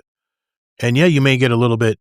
You may not get 4K 60 frames. You may not get 4K 120 frames, but I mean, you can. What about 4K 45 frames? You can keep adjusting it until you get that sweet spot where it works for you. Right. You don't want 45. You kind of want to go for 60 as the minimum. I was just using that as an example. But I mean, 1080p is still a pretty viable option. Dude, I'm wearing readers. Yeah. I'm wearing readers. How much better can it get? If I got a 4K TV in there, I have to wear my readers to be able to enjoy it, because otherwise it just looks like a 1080 to me. I mean, it just does. Another problem I have too is with YouTube TV is there's not many networks that will broadcast in 4K. It's not there yet. So you're watching everything in 1080 and 7. I mean, God, CBS Sports, man, they're putting stuff out at 740 or 7.6. What is it? 720? 720? I'm trying to raise on YouTube. I'm trying to raise it up, and it's like that's all they go. That's all they're broadcasting at. I'm like, what cheap bastards, man! Football game. Come on, you want to be able to see everything. But we have a few comments here. I want to make sure everybody's included here. Proud Pickle says, I run a 3070 i9 12900K, 32 gigabits of RAM. I think all the crazy new stuff is very much overkill for most people. Allocate says, I still run on a 3060, no issues with gaming. Deadpool's 5060. My girlfriend runs a 2060 and has no issues either. That's Proud Pickle. And Base Windu said, glad I upgraded my RAM before the price jump. I need better video card for my Mac. I got Windows on an SSD. So some people in Discord commenting there. And yeah, I mean, I think it's, see, I need a lot of memory because I'm running a lot of programs, and I don't run for programs. I understand that, but I have to store every audio file, every video file. Video files, guys, they're gigabytes big. They're like exponentially bigger than an audio file. When you download that audio file on your podcast app, it's like, I don't know, 400 megabytes, 400 megs, maybe. And that's really high top tier audio quality. You know what that same video would be on a YouTube channel on a 1080, 60 YouTube? It's like 15 gigs. It's enormous. It's an enormous file. So you have to have the storage to store all that stuff. And yes, if you're streaming and you're playing a video game on your PC and you want high graphics and you want the stream to come through nice and clear, then yes, you need an 80 series video card to make sure it can push it. But I tell you, when I play Destiny is so optimized. That little memory bar at the top when you're adjusting your settings on your video and stuff, it doesn't even come close to filling that memory bar. I got so much extra memory RAM, video RAM. So I never have an issue. It is overkill. For storage space, it's making a comeback sort of right now. The HDDs, the old disk drives, are starting to make a comeback, and they're actually, they've got interfaces on them now to where they're as fast as the old, remember the old little credit card SSD drives that first came out, the SATA SSDs? Mm-hmm. The SATA SSDs, yeah. Yes, that's plenty fast enough to play a game on. No game is going to use the PCIe 5 speed of your drive. It's just going to use the basic speed. And I mean, there's guys that tested games on Sony disagrees with drives. You, though. They require. They do. They require. They do. But that's just Sony being funny. Yeah. It would work. The PS5 would work good with a PCI 3 in it. It didn't need the 5. My son is into tech, and he says the big thing right now is people having their own built-in networking devices in their houses in the wall. He's thinking about building one for me. I guess it's just a bunch of hard drives. I don't know what he's talking about, but he says you can actually run your own servers and stuff. Another topic. Okay. Yes, a storage server. Yeah, that's what he was talking about. You store all your programs and stuff, and you just play them at will.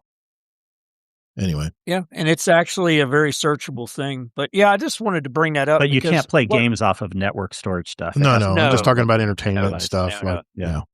Download stuff. Thank you for steering me back on the road, Kingsley. It's all good. Yeah. Kingsley, grab the wheel. I brought this up. Yeah. is because people we overspend. We see all these guys promoting these big fancy things like, and I want to have that until you see the price tag, and then you're like, holy crap, I can't afford that. And it is an issue, and it's why I steer people when I help friends build computers or I fix their computer. I say, look, what you got will last you for a while. Just upgrade this component. You don't need to gut the whole system. That's why they're modular. We were talking about modularity of how things could be interchanged. PCs are amazing. I had ran an AMD FX 955 Phenom 2 processor for years till 2017. The thing finally could not handle Destiny 2 anymore. It just said, I give up. And I had a 5080 in it, and it just couldn't do it. It didn't have the horsepower. Nice. So that's when I upgraded. But it's just, when you buy hardware, be smart. There's a couple streamers that I look at, and I check them out because one guy's very PC builder. He's very practical. He just gives you the basic. I love him. Yep. The guy is amazing. He'll He's sit the there best. and give you, Yeah. yes, he gives you the bare bones, the mid-range, and then the high-end systems, all in what you can afford. And you can send your build to him, and he'll sometimes look through it and say, here, we can do this better. Hey, Notorious, do me a Save you favor. money. Do me a favor and send me a link of that YouTube channel. And I'll put it in the show notes if people want to access it. Yeah. Yeah, I will. PC Builder. His name's Jason, but we'll get the link PC Builder? and send it over. on Yeah. YouTube. Okay. Yeah, Okay. he's awesome, man. Because I get a lot of my updates from him because he has a finger on the pulse of some of the stuff in the industry. In Jay's 2 cents, he's a little snarky, but he's usually pretty good about hardware and figuring stuff out. Yeah. But it's just don't overthink it. Don't overspend. If a PlayStation will do what you need, and you're limited on space, a PS5 is perfect. Thank you, Or Kingsley. an Xbox if you're Xboxer. It's in the Discord Oh, there you go. if you guys want Awesome. the link. Thank you. Hey, All right, that's it. Notorious, that was That's all I a had. great topic, man. No, that's a great topic. And Yeah, I love the topic. it kind of, I mean, we're all just kind of, it all kinds of ties into tech tonight. It's kind of the tech issue, I guess you could say. But no, I think it was a good topic. I think there's probably a lot of people listening to this podcast right now that love to hear that information. You know, Notorious, since you build computers and stuff a lot, that maybe are freaking out because, you know, like Barrel said, he was wondering if what he needed to do to build another computer. And with the way prices are now, I got the 4080 2 years ago because I wanted to future proof it. I wanted it where, you know, most of the time, if you buy a high end graphics card, it usually will give you a good 5 to 6 years of good service. That's what I found in my past PCs. So yeah, it's a good story. Good story. I think a lot of people needed to hear that. So thank you, sir. Appreciate that, man. We'll hear more of your story later on in the show tonight. So I'm going to keep moving here to our last topic, and that is me right after this.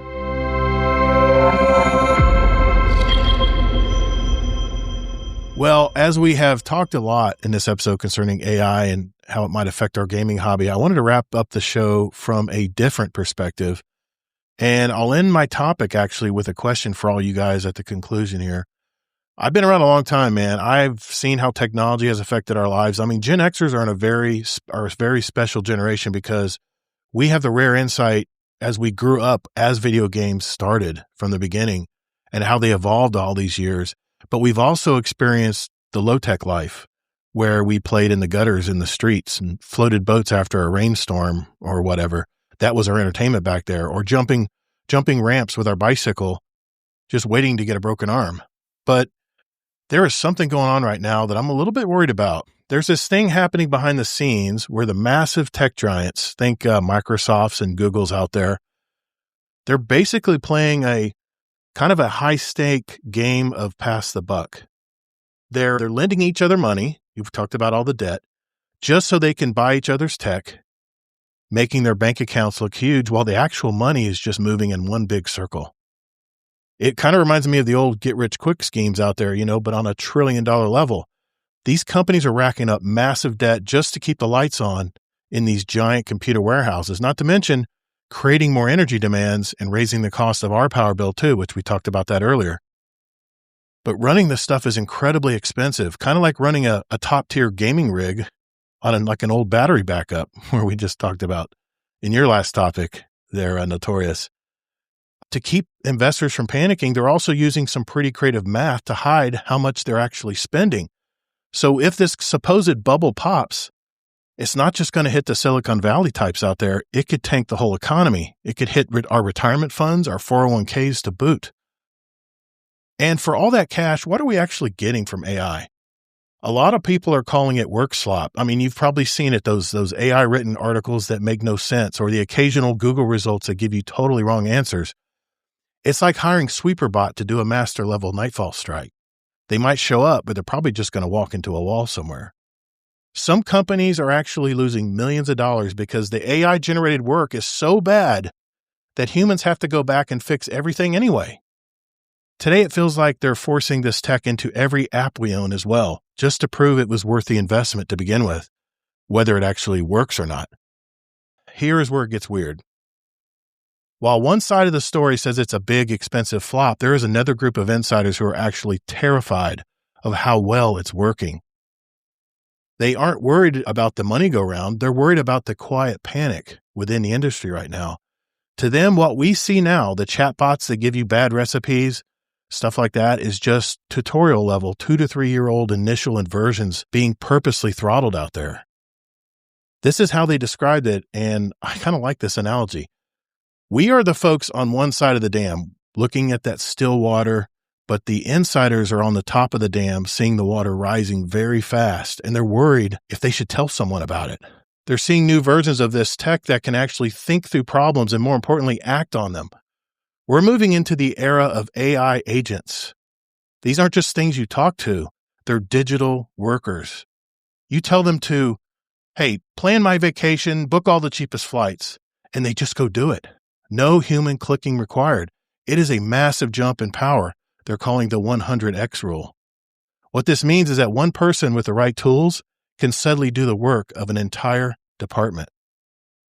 Today, with the advent of OpenAI's GPT 5.3 Codex and Anthropic's Claude Opus 4.6, there's an insider out there that wrote up in plain English a description of a software application he wanted to build, walked away for a few hours, came home to a finished product. And the AI didn't only just make the app, but it opened it on its own. It clicked all the buttons, tests, and features, just like it was a human user. If it didn't like how the menu looked on it, it would go back in its code and fix it. It iterated until it was satisfied.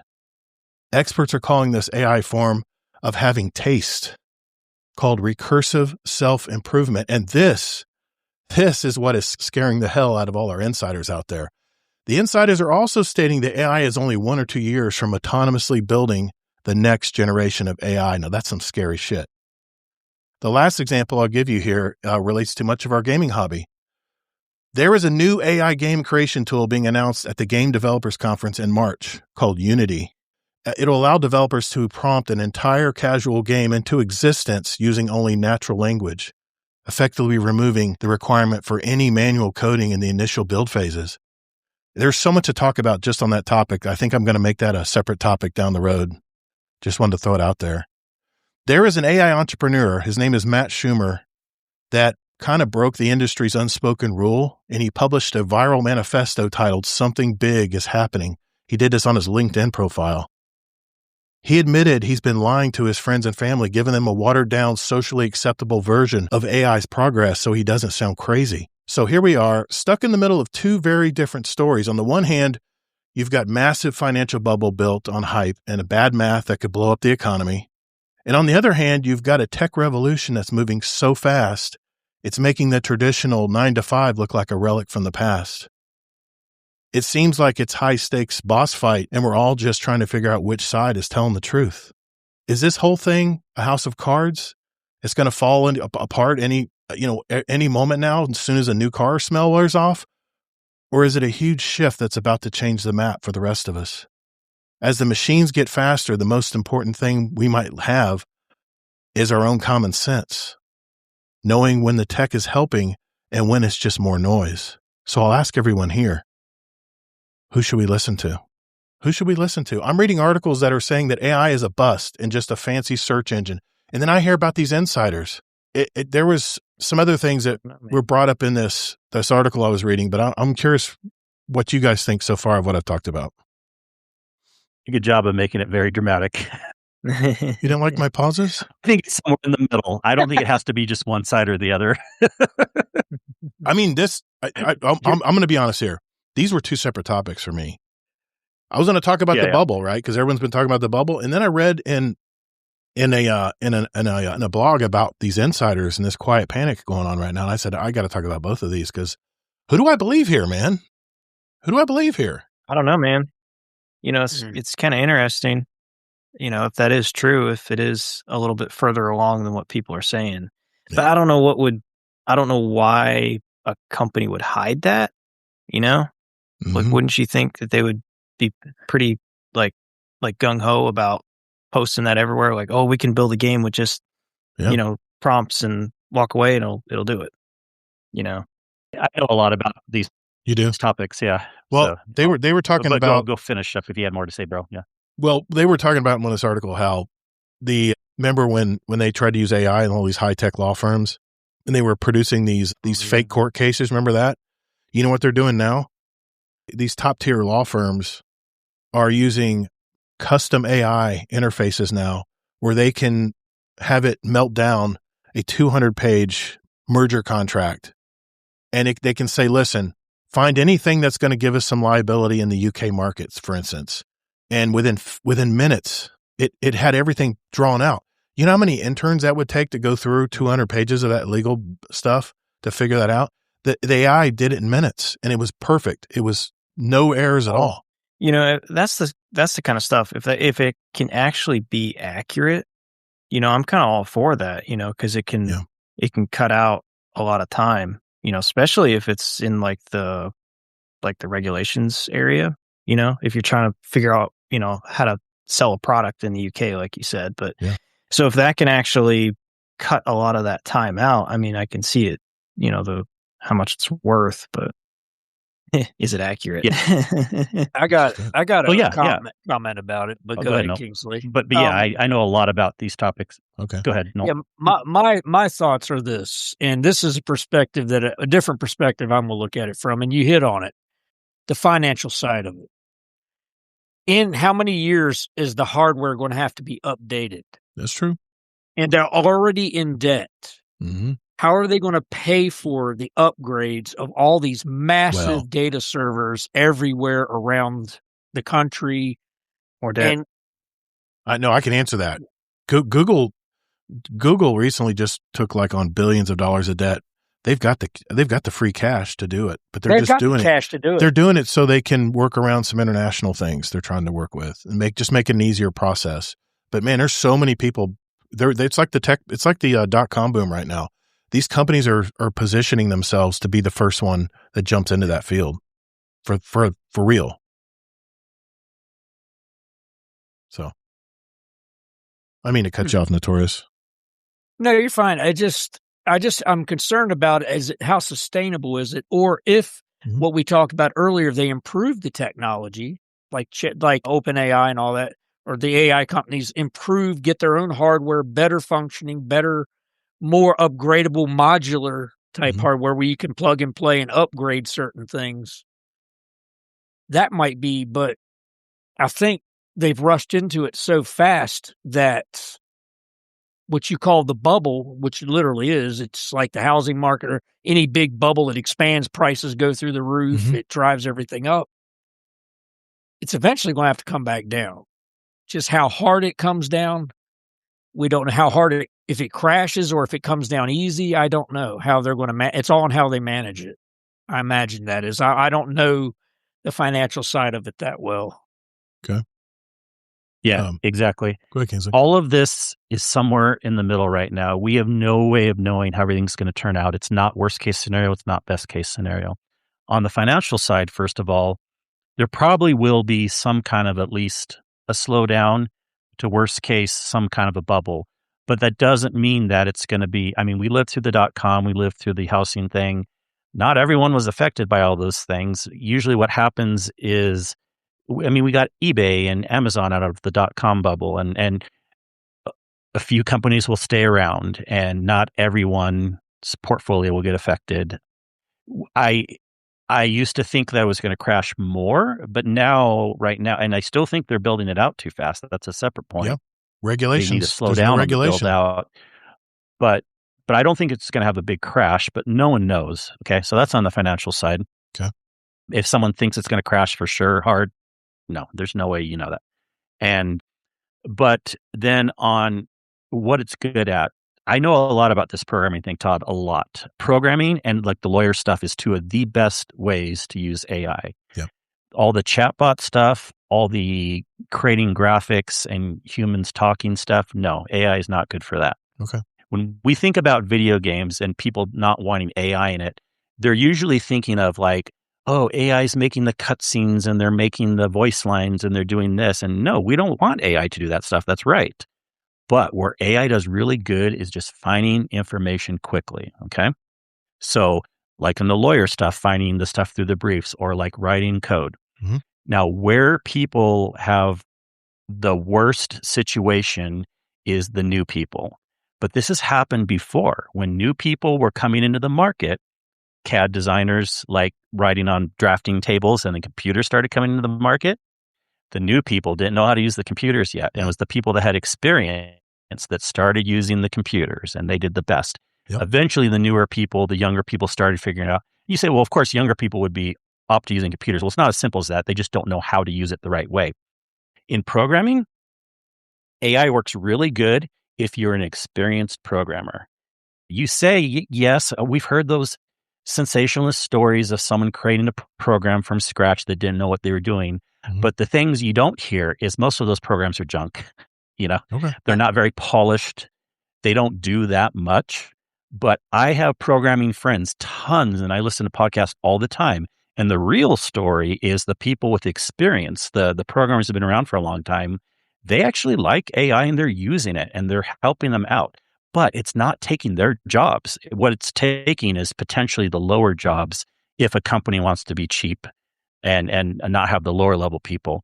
What the experienced people use AI for is they use it for writing quick algorithms, or they use it to find bugs in their code. But you still need a human to oversee the big high-level project. AI is not going to be good with having that human high-level touch of like, well, yes, you found some bugs in the code, but we still want to keep this bug because we need to. I know it sounds weird, but there's actually possibilities like that where we need to do something very specific, and AI would never understand that because it doesn't have that human touch. So programmers high up, the lawyers themselves, AI is good, but then you're right, the interns, not so much. Companies, when they're firing people, they're mostly using AI as an excuse. They don't have to fire that many people. It's just a way to say they can save money. Yeah. But it is true, again, the lower level people are the ones that are going to have the most disadvantage with AI. So if you want to future-proof yourself, get experience with AI as quick as you can. Yes. If you are a programmer going into the industry, do not ignore AI. Even if it's going to crash in 2 years, you need to know how to use AI with programming techniques. Because if you don't know how to program and you're only doing an AI, that's not good enough. But if you're, no programming with it and don't ignore AI either, then that's how you're going to be the best off. So I think it's all kind of in the middle. Now, one thing that I'm most concerned about these days is not general artificial intelligence. I don't think the robots are going to come alive and take over. No, I don't think so either. But where I think AI has the most harm is how companies and governments are going to use it to trick us with stuff. Information. That's what I'm talking about. Information. Mm. A lot of chat stuff can be used to, I'm not saying people will for sure do that, but there's a very high possibility. And that's what one of these whistleblowers was actually saying, was not so much that AI is dangerous in itself, but how people are starting to use it to trick others to say like, this is actually the information right here. And it's not really the information. I wanted to read Necromancer's response here because this was pretty good. He says, there was no bigger AI naysayer than me. Yes, high-tech inquiries will often bring back some bad information, but generally, if you've trained your AI, you can get more consistent data. I now use AI every day for business and personal. Overall, it's been a real positive for me. If you're dealing with factual information but need to extract specifics, try Notebook LM. It doesn't use the www, it uses the date that you feed it. AI is actually amazing depending on how you use the topic. And it's kind of dovetailing like off of what I'm saying. And I want to add to what you're saying here, because you mentioned that it's all about information gathering and access to information. I use Gemini Pro. I pay for it. It's a subscription. And I said, you know what? I just got it. And I said, I'm going to see how good this damn thing is. I gave it a pretty good answer. I said, listen, I keep hearing in these articles that we're going from the information age into the intelligence age, and it's going to be quick and fast. And I ask it, what does the intelligence age look like? If tomorrow we became in the intelligence age, what would it look like? And here's the answer it gave me. I want to read it. We will move from being librarians of data to architects of outcomes. As the information age was about our ability to access and store infinite facts, the intelligence age will be about the synthesis of that data into proactive action. The cognitive heavy lifting, the tedious sorting, scheduling, and basic drafting becomes a background utility, much like electricity is now, allowing us to focus on high-level strategy and creative vision. The most valuable human skills will be curiosity, empathy, and the ability to ask the right questions. We will likely experience a hyper-personalized reality where our education, healthcare, and daily workflows are uniquely hyper-personalized, and they're tailored to our biology and preferences. This reminds me of a good movie I saw in the past. I actually put it in one of my top 10 lists for 2022, I believe. The movie was called Babylon. It starred Margot Robbie. I don't know if you guys remember this movie. It was about the transition of the silent film stars to the era of sound. And these stars were so unprepared for it, they just faded away. Some of them jumped out of windows. They just didn't know how to deal with it. And if you haven't seen it, it's really good. But this is my fear, is that, like Necromancer said, we need to start using it every day and start getting good at using it. And I even was reading another article that said you should jump on and learn something or try to use AI every day for something you want to try to get done. And I'm going to try to do that every day. But what do you think about that answer? You were talking about how it's about accessing information, Kingsley. Does that was sound a very good answer? Does that sound? Yeah, I mean, that's Gemini legit. Pro. That's a $20 a month. Doesn't mean service. it doesn't mean, I mean, that sounds like a panacea, like a perfect world and everything, but Yeah. the point is valid where exactly what I'm saying, us as humans will be architects, will be integrators, will be people that need to know high level stuff. And I know a lot of people, some of my programmer friends, they're very low level. They're autistic. They love getting into the code. But you got to be more high level if you're going to want to work well with AI, because that's where the jobs are going to be, is seeing big picture stuff and putting things together. And yeah, I agree with that answer personally. I'll give you one more example, and then I'll let someone else talk here. I was talking to my wife about this, and we're on the way to see a movie, which I'll talk about in a minute. It's about AI, actually. I don't know, the timing could have been perfect in it this week. But I said, listen, honey, I said, what if instead of all of this work and red tape and paperwork and testing stuff that they have to do, what if one kid could take a questionnaire when they reach the 5th grade? And then all of a sudden AI can put a whole educational program together through teachers and through artificial intelligence, where that kid will express what it's interested in. It can test it on what might come easy to the child cognitively. What if they could build a whole educational system around that child? Don't you think that child would benefit so much more than these cookie cutter shit that they make all the kids take when they some of them can't even link up to the tests because they think differently. I mean, we talk about ADHD all the time. There's kids that have all kinds of different cognitive disabilities when it comes to how they learn stuff in school. AI this is what this answer reminded me of, is the fact that they could hyper-personalize education for your child going into school. It just sounds like upside to me, not space robots and Terminators. I don't know. I just want to mention that. What were you going to say, Barrel? Well, I think my job is safe for a good while. I don't think AI can pull a piece of 4-aught wire through some floor trusses. I was just No. You need robotics, and robotics aren't alive very well. That I agree with you, Todd, on the teaching part, because we've tried to force children into a cookie cutter mentality of teach. When I was young, I struggled in elementary school and things because they didn't have ADHD diagnosis back then. Right. But I'm the poster child for it in the 70s. Right. Because I could not focus. I was always reading, always exploring, always digging into something. But the education that I got in a Catholic school did not intrigue me. Yeah. And till I got into the later grades, and teachers encouraged me, said, man, why don't you start writing? Why don't you start doing, because you're very expressive. You can write, you can do these things. And I said, I'll start doing some things like that. And chat, if you can get AI to help the teachers curtail, not just take it over, but as Kingsley put, there's a human intervention in it, an overseer that makes sure that it's getting done right, that the right programs, the right things are being plugged in to help the kids learn better. Because, be honest with you, I get a lot of kids that graduate high school to come into my machine shops, the machine shop I work at, and they are clueless. And I'm like, how many years of shop did you take? 3. I'm like, you do not know the basics. Why? Yep. And I had to write a whole curriculum on how to teach people as if they've never done it before, because my company didn't want to do it. But I said, we have to do this because we don't have enough. We need employees. We're expanding like crazy. We need employees. So we had to start teaching people how to, short-term machinists, I guess is what to learn basic machining to start doing the job. And it's all because they didn't curtail. The teacher just threw a book in front of them and said, here, learn this. All right. I know we're running low on time, but I got to read this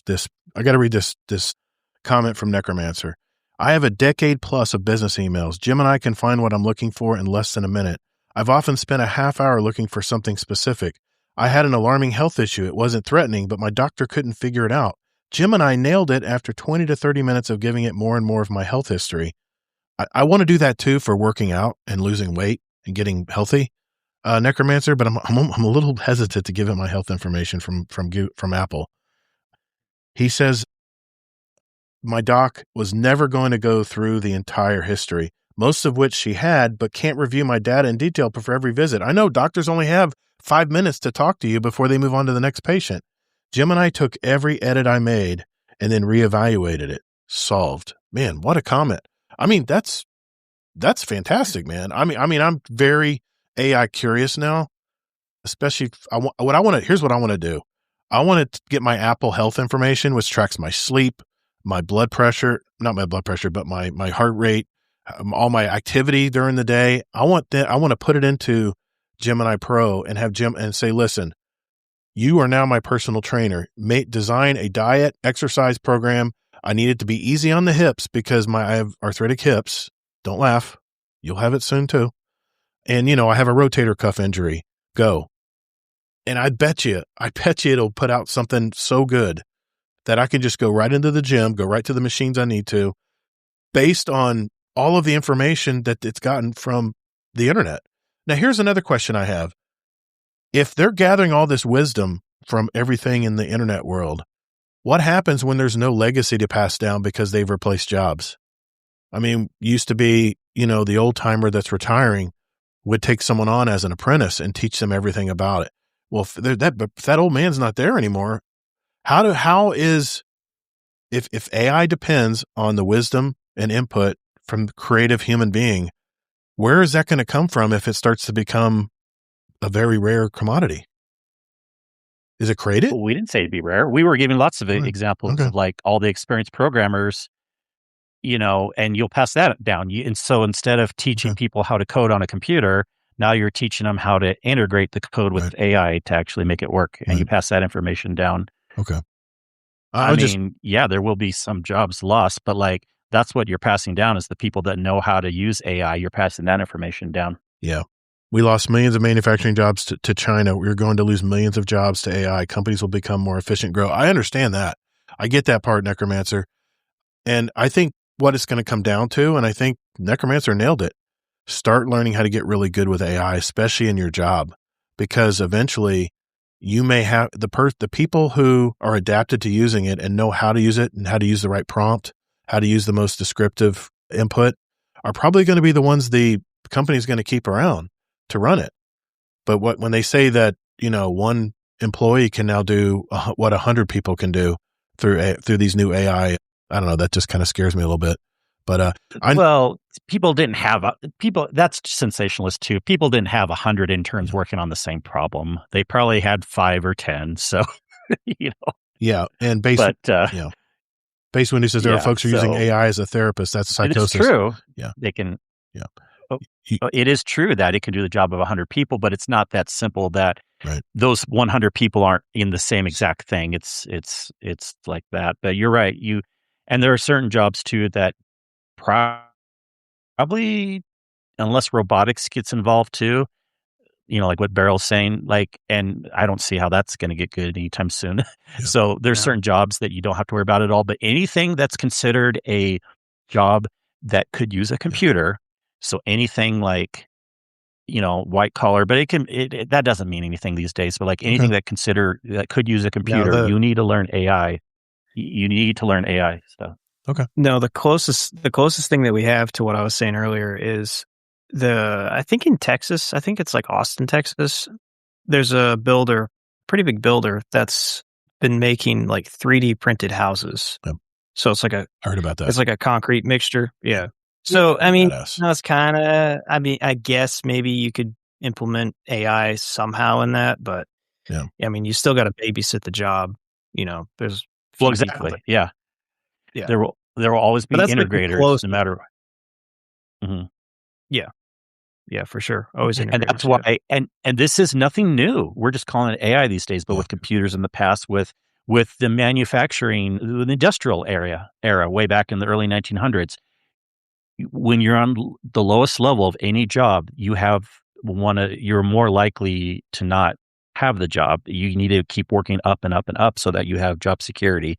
So whether it's learning how to use industry way back in the day, or learning how to use computers from the 80s to today, or using AI from today on the Right. future, you need to keep learning in your job, because who cares that we're calling it AI? Just learn the newest tools, how to do your job. There you go. I've been Simple as that. amazed with my Gemini. I've been really amazed what it can do. I test it. I see what I'll even say, do it in my speaking style, and it'll grab one of my documents, and it'll grab my document, and it's scarily close. Oh.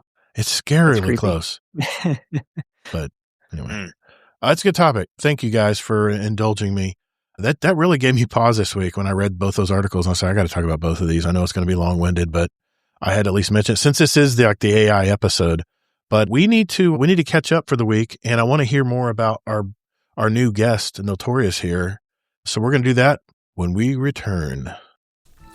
Hey, Guardian, our show runs on Duncan. I mean, it's supported by our community. And by that, I mean our Patreon community. We're nearly 100 strong now. And if you want to join an awesome group of people and get the benefits like a private channel with myself and Kingsley Mac and all of our other Patreon members out there, not to mention special badges in our Discord community, years of behind the scenes, special audio and video episodes just for our patrons, and it's really simple. Just go to guardiandowcast.com and hit that Patreon button to find out more. You can also join us for free, so what do you got to lose? If you've received any value from the show today, keep those corporate sponsors out of our podcast by simply joining our awesome community at patreon.com/support Guardian Downcast. Later, Guardians. All right, before we go tonight, we want to go around the table and check in with our guest co-hosts and see what they've been up to in their life. I wanted to go to Barrel Barley first, since we haven't seen you in a while, man. What you been up to in your life? What are you playing? What are you gaming? What are you watching? Anything you want to talk about, man? The floor is yours. Yeah, so my wife and I have been watching the show Only Murders in the Building. Oh yeah, Steve Martin and Martin Short. That is hilarious. I think they got 6 seasons out. We're on season 5 right now, or maybe the 6th season is coming out, I think. But yeah, that's been a very, very funny show. it is. But apart from that, just been playing Destiny, a little bit of Arc Raiders. What do you think of Arc Raiders? I really like it. I'm not a third person shooter kind of a guy. I get that. So I'm really looking forward to Marathon. Yeah. I'm really, I got you, man. yeah, but that's about it. Okay, man. It's good to see you, man. I'm glad you came on tonight. I know we haven't talked to you in a while. Yeah. And you have a younger brother that plays in our community. Is that right? Older brother. Older brother. Sorry. I didn't know if it was older or Yeah. younger. But yeah. Okay. What's his name? You want to Yeah. give him a shout out? Yeah. Josiah. Josiah. Okay. Nice. Yeah, Is that his, yeah, is we that his play a gamer bunch. tag, Josiah? Yeah, that's also his gamer tag. Yeah. Okay. How old is this guy? He's 34. Oh, okay. Okay. Easter. Yeah. Cool. Kingsley Mac, what have you been up to this week, man? What's going on in your life right now? Oh, man. Well, shout out on the Destiny side to, I believe it was your first raid, Dad Bod, but at least with our group, we got a newer member of the community through a raid, the Deepstone Crypt raid. Nice. Yep. Kate's also in the chat. She was there also, and we had a lot of fun. And I know he did too. And I kind of knew, just based on some communication ahead of time, that he would pick up things fast. And not that it matters one way or the other, but like some people were a little bit like, oh, new person, we'll teach all the things, but it seems to like be a natural Destiny stuff. I got to ask Dad Bod. Dad So, Bod, did he make you do some of the stuff, or did he make you just kill ads? I'm just No, curious. Kate was explaining it. Okay. Yeah. Cool. We did. Yeah, he did do the positions, because we, Nice. unless someone's did like he did totally operator. against it. Did he? Okay. Yeah. He did operator in the fuse room. Nice. Yeah, he probably did it better than you. I knew you were going to bring that up. I'm not the best at that raid. It's because I didn't learn that it. Position. Hey, you can teach it to Todd next time we run. Hey, Kate's digging the knife in my back. He volunteered to run the positions. Yes. Oh, Kate, man. I get it. Jeez, Louise, man. Yeah, no, you had fun. I mean, you were there. Who else was there? It was a couple other people. Oh, my goodness. Gosh, I got to look it up. Kilvin, thank you. We have our live correspondent in the chat. Big my brother, Maximo. Look, it's like I should know this, but then I raid at least once a week usually, so it's like I got to remember every single group. Yeah, But I've been having a lot of fun still in Division. We had the seasonal capstone mission. The season only has a couple weeks left, and it has a 12-week story to it before you get to the seasonal capstone mission. They do seasons really well still, even with less employees than Destiny has. You're trying to bring me over there, trying to get me to the dark side. I'm thinking about it. Seriously, more and more people are checking out Division. Astercross just started streaming it today. He's having a lot of fun with it. Nice. I'm telling you, anyone who likes Destiny, it's another looter shooter, and it's not a space type thing, but it'll scratch a lot of those same itches. But anyways, I know Nolt, you have a lot of fun in Division. Also, we team up every once in a while. But I think Amazing Taco King said more time for you guys in Diablo, whatever. I've been loving Diablo also. We've talked about that. It's my 3Ds, Destiny, Diablo, and Division. So, nice. Yeah, Diablo is a really good season, I think, this season, although maybe people are super hardcore. They might get bored of it by now, but we're getting closer to the end of that also, and always looking forward to what's coming up. And of course, it's big expansions coming up in April, so I'm looking forward to that. So awesome. Yeah. I wanted to ask you a question. I know I'm going off the tracks again, but Apple is integrating video podcasts into its Apple Podcast app now. It's going to be coming with 26.4 update this spring, I think, and the beta is already out for testers. This could mean that we could upload our video live podcast to those who listen on Apple Podcasts in the near future. But we already talked about it so far. Only a few podcast hosting companies are offering it. Not to mention that, I just want to mention that little nugget out there. But I did want to mention that I have switched hosts to Captivate. I was with Libsyn podcast hosting services, and I switched to Captivate. And you'll notice in the podcast audio episodes now that we now have chapters. So if you want to go fast forward to Notorious's topic in the audio show, now you have that ability. Soccer was just asking me about that today, and I want to make sure I brought it up. But what do you think? Do you think video podcasts will make it into the players eventually, or do you think this is just a fluke? What do you mean the players? The other players other than Apple? Yeah. I know Acast is when it does it. Or did you mean the hosting provider? Well, yeah. Okay. So yeah. I mean, of course, the providers have to do it first, and as you mentioned, only a few do so far. But I think more will get it. I don't see why not. Although sometimes Apple does push things and they don't catch on, so I can't say for sure in this case. Okay. But here's how I'll know, Todd, is the one that I really like, and one of the biggest players out there is Overcast. Right. Everyone who knows, I recommend Overcast over Apple Podcast if you're on an iPhone.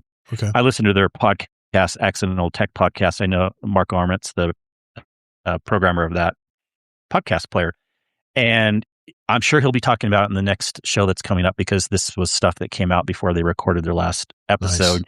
And I'm expecting him to say that he's going to build it in. If he does, then I would say even more players will, because if Apple does and Overcast does, then probably others will. But if he doesn't, then who knows? It'll be hard to say. And the reason I switched to Captivate is they're part of Podcasting 2.0, where there's so many more features available to me as a podcast producer. So I just knew you're an Apple guy. I just wanted to throw it out there. I didn't want to cut you off, though. Was there anything else you want to mention about your week? No, that was basically it. I mean, I'm sure I could think of something else, but I'll let other people talk now. Okay. Notorious, what have you been doing this week, man? And we'll get into your story. It's separately, but I just want to ask you about this week, what you've been up to, man. Just chilling, enjoying the family, gaming some. We'll talk about it when we do my thing. Okay. I've just been recovering and getting healthy again. Nice. Okay.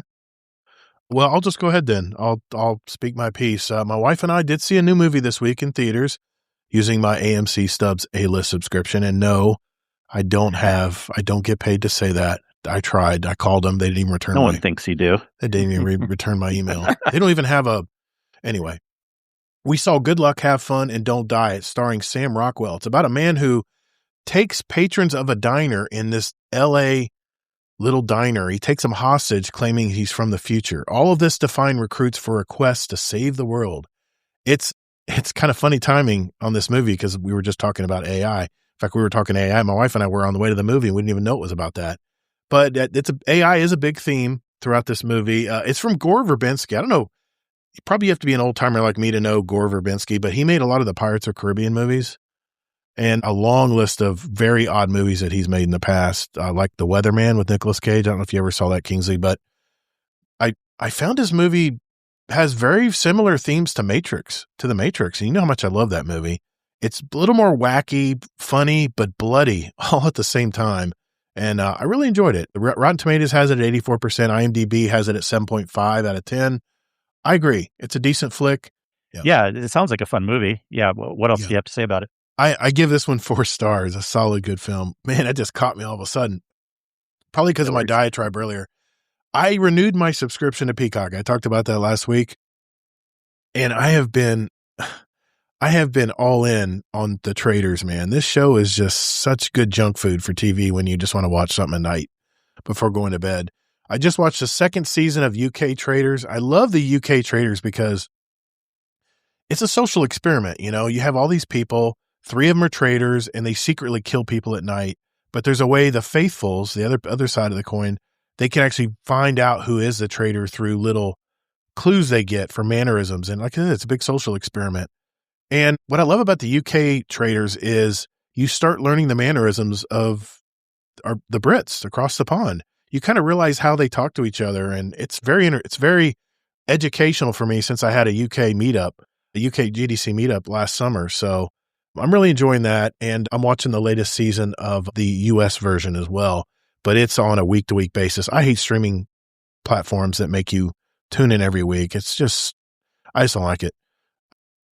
I want to give a shout out to our Saturday night raid crew. I think we completed almost the first 3 encounters of Salvation Edge, and it's just refreshing to learn a new raid and be challenged by a raid and try something new.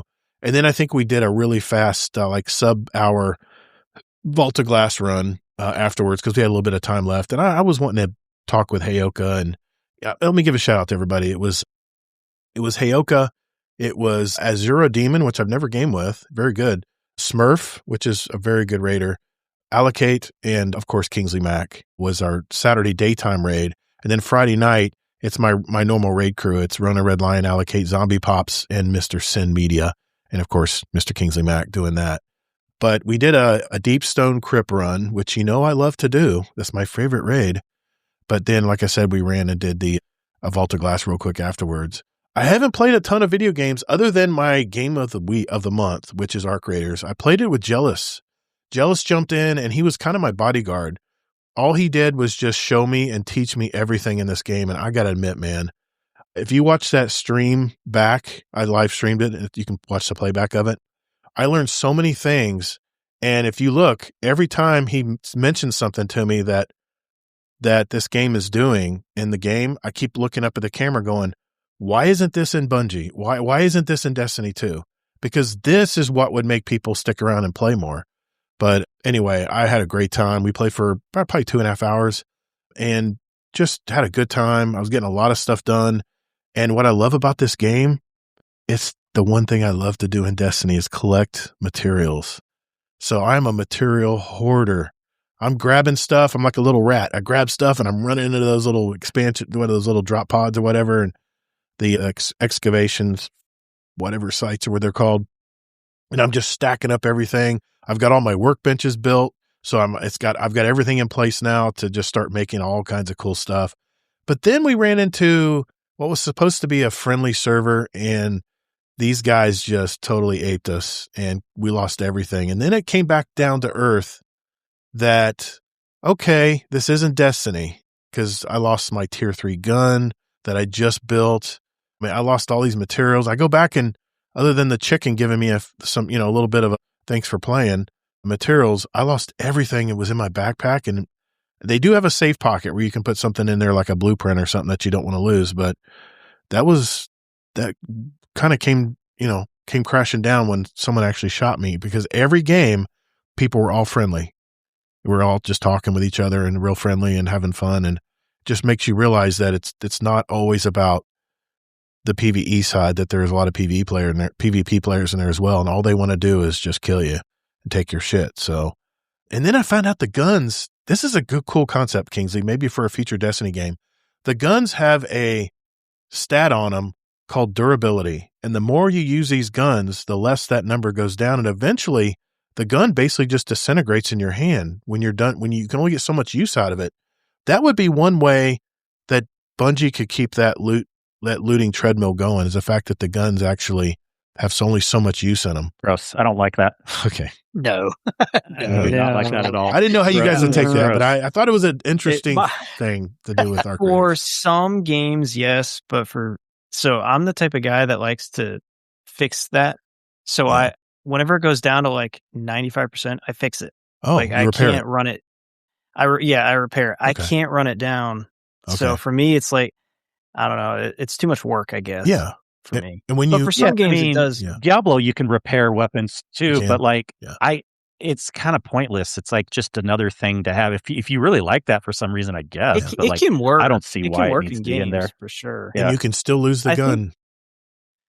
I think for Arc Rangers, it works pretty good because you don't really shoot that much. I mean, you can if you get like a heated battle, but like, you're not shooting as much as in Destiny. So I think it makes a little bit more sense. I hear you. Okay. No, that's all I had. I tell you what, let's get into our interview with Mr. Noltorious here. We'll do that right after this. All right, boys and girls, this is getting toward the end of our show. On our new player or our new guest episodes, we actually will run them through just a quick mini interview and then finish up learning even deeper about them with our speedrun segment. So I know that you're from the state of Virginia, Noltorious, but what do you do for a living, man? Are you married? Do you have kids? Start off right there. Been married it'll be 41 years this year. Wow. Dude, Kingsley's putting us to shame, man. I thought I was a big kid on the block. I'm old. Got married young. Oh my gosh. I remember our ages. Well, not specific, but I know more about the members in the Discord than you do, Todd. I guess so. I don't know. Yeah. I've been married 41 years. I've got 6 kids. I got one adopted and 5 of my own. And I have a son that's the same age as your brother, Barley. He's a police officer here in Virginia. And every family has their problem child, and I've had one of those, so a heartbreaker. So you learn to carry on, still love them, but can only do so much to help them. So yeah, it's been good. It's Virginia. We're thinking about moving, downsizing our house since the nest is emptying. Oh, that's a great thing, empty nesters. Yeah, my wife and I are talking about, man, what can we do? It is. With all the kids gone, man, we can go do so many different things. You just got to raise, dude. Yeah. Oh, man. I'm starting on the other side of that. Yes. Yeah, I've got grandkids. Yeah. Yeah, I have 8 grandkids. They are, I got 7 boys and 1 girl. His grandsons. They're a blast. That girl's going to be so spoiled. She is rotten. That's what grandparents are for, man. I cannot wait to spoil this kid. As soon as he's old enough to play a video game, I'm going to put him in my lap. We're going to go play Astrobot. Let's switch gears here. Speaking of video games, what was your earliest video game, man? Did you start from the beginning? Because it sounds like you probably did. DOS games. Yeah, I started you did. back with Duke Nukem and games like Castle Wolfenstein and all kinds of old games. Just started building computers and just getting into gaming. I was like, man, I can play games on these things. That's cool. Yeah. Now, A question from the chat here. Notorious Deadpool was wanting to know what part of Virginia you're from. You don't have to say exactly where, but maybe just a general area. Southwest Virginia. Okay. Is there a major city near you? Blacksburg. Okay. Roanoke. Because he says he's originally from Norfolk. So yeah, he's over by the coast, by the Naval Yard. Yeah. Base Window said he used to live in Stafford, then Manassas. So yeah. Okay. Yeah. It's up northern Virginia. Yeah. How did you find Destiny? Are you a day one player? Did you find it from the beginning, or did you run into it later? No, I did not find it. I wish I did find it at the beginning because I missed out a lot on D1. I was playing Mass Effect. My friends at where I work at were some of the machinists I work with. They played Destiny, and they kept telling me, come on, man, you got to come play Destiny. And I said, no, I'm waiting for Mass Effect Andromeda to come out because I want to play that now. I made a big mistake with that. That game was hot trash. I played Andromeda. It was not what I expected. I'm almost done with it, and it's nothing like I expected. Yeah. And so I got into Destiny 1. I got up to level with my Titan, but I never got into any raids or anything. But then we went into Destiny 2, and I was hooked. Yeah. No game that I've ever played has the gunplay and the style of play that Destiny has. It's just fun to play. Yeah. I came from Call of Duty. The co-op. Yeah, the co-op playing is awesome. I love it. Yeah. And I love to game with other people. Nice. Do you have a favorite memory from the times you played Destiny that comes to mind? A recent memory. That's fine. It's just funny because I've since I had some things happen this past year, my memory kind of fluctuates. And I kept calling the second, down where they were hitting the panels. I kept calling number 2, number 1, and they kept frying down there. And I was like, "Oh, you dipstick! You gotta get it right." Kate comes over and says, no, that's number 2 right there." I'm like, "Oh, yeah, it is, isn't it?" It's just funny because I've been in a Destiny 2 clan where it was so toxic and so hateful. The leader was that I quit. Kate was in it. We all quit. And I just played Destiny solo for a long time and then got back into a decent clan, got into a better clan, and Kate finally talked me into coming over here because y'all seem to be pretty consistent at playing and having activities to do. Yeah, so that's how you found out about us, and Allocate brought you in. Yeah. Nice. Yeah. She told us about it. It took me a while to come over, but I did. Nice. That's good to know. Awesome, man. I did not do it on purpose, Allocate. That's what she said. She almost think you did it on purpose. Because she was down there, and she's the one that got fried. Now, important question here, Notorious. You may be judged. Do you do bounties? When they're available, that is. Yeah, what bounties? They're still out there.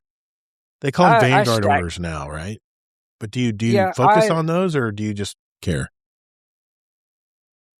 I'll tell you the truth. I haven't been on Destiny except to do raids or get on and play with some friends, see some friends online and maybe help them out and just get in and do things with them. I've did everything I needed to do on Tharsis. I got all the bounties done. I got all the parts I needed, got all this stuff. Yeah. And I'm like, what's the point? And I know, judge me if you want, but it got boring and I had to take a break. So I got into playing some other games. I hear you, man. A lot of people did the same thing. I don't judge I don't want to get burned. Yeah, I don't want to get burned out and get angry at the game. I've taken probably a good 10-day break from Destiny lately. So are you a Titan hunter or Warlock main? I am a crown-eating champion. Of course. I knew you came across as a Titan. I guess yes, I am. You just like the punchy boy? We bug him about it. Okay. You just like to be a punchy boy? You just like to be a punchy boy? In a loving way. All right. Oh, I put my strongholds arm and I'm a tank. I just go through and tank everything. He is, yes. Yeah, he's very good at staying alive. He helped my brother and I beat Avalon the other night on Legendary. Wow. See, I drew the fire while they killed everything else. I'm taking fire. He was just sitting there with his sword, like just. Nice. I was doing the Derealize mission last night too, and kind of the same situation. Like I could not play that close as a warlock for sure, but we're more tactical. No. Yeah. When I play warlock, I learned to try to find cover and angles to get at the enemy because you'll get wiped. Now, a question I had here was, this is a question I like to ask because it kind of tells me where I think your head is in Destiny. If there's one weapon in your vault that you could that you refuse to delete, what would it be? You can look at them if you have to.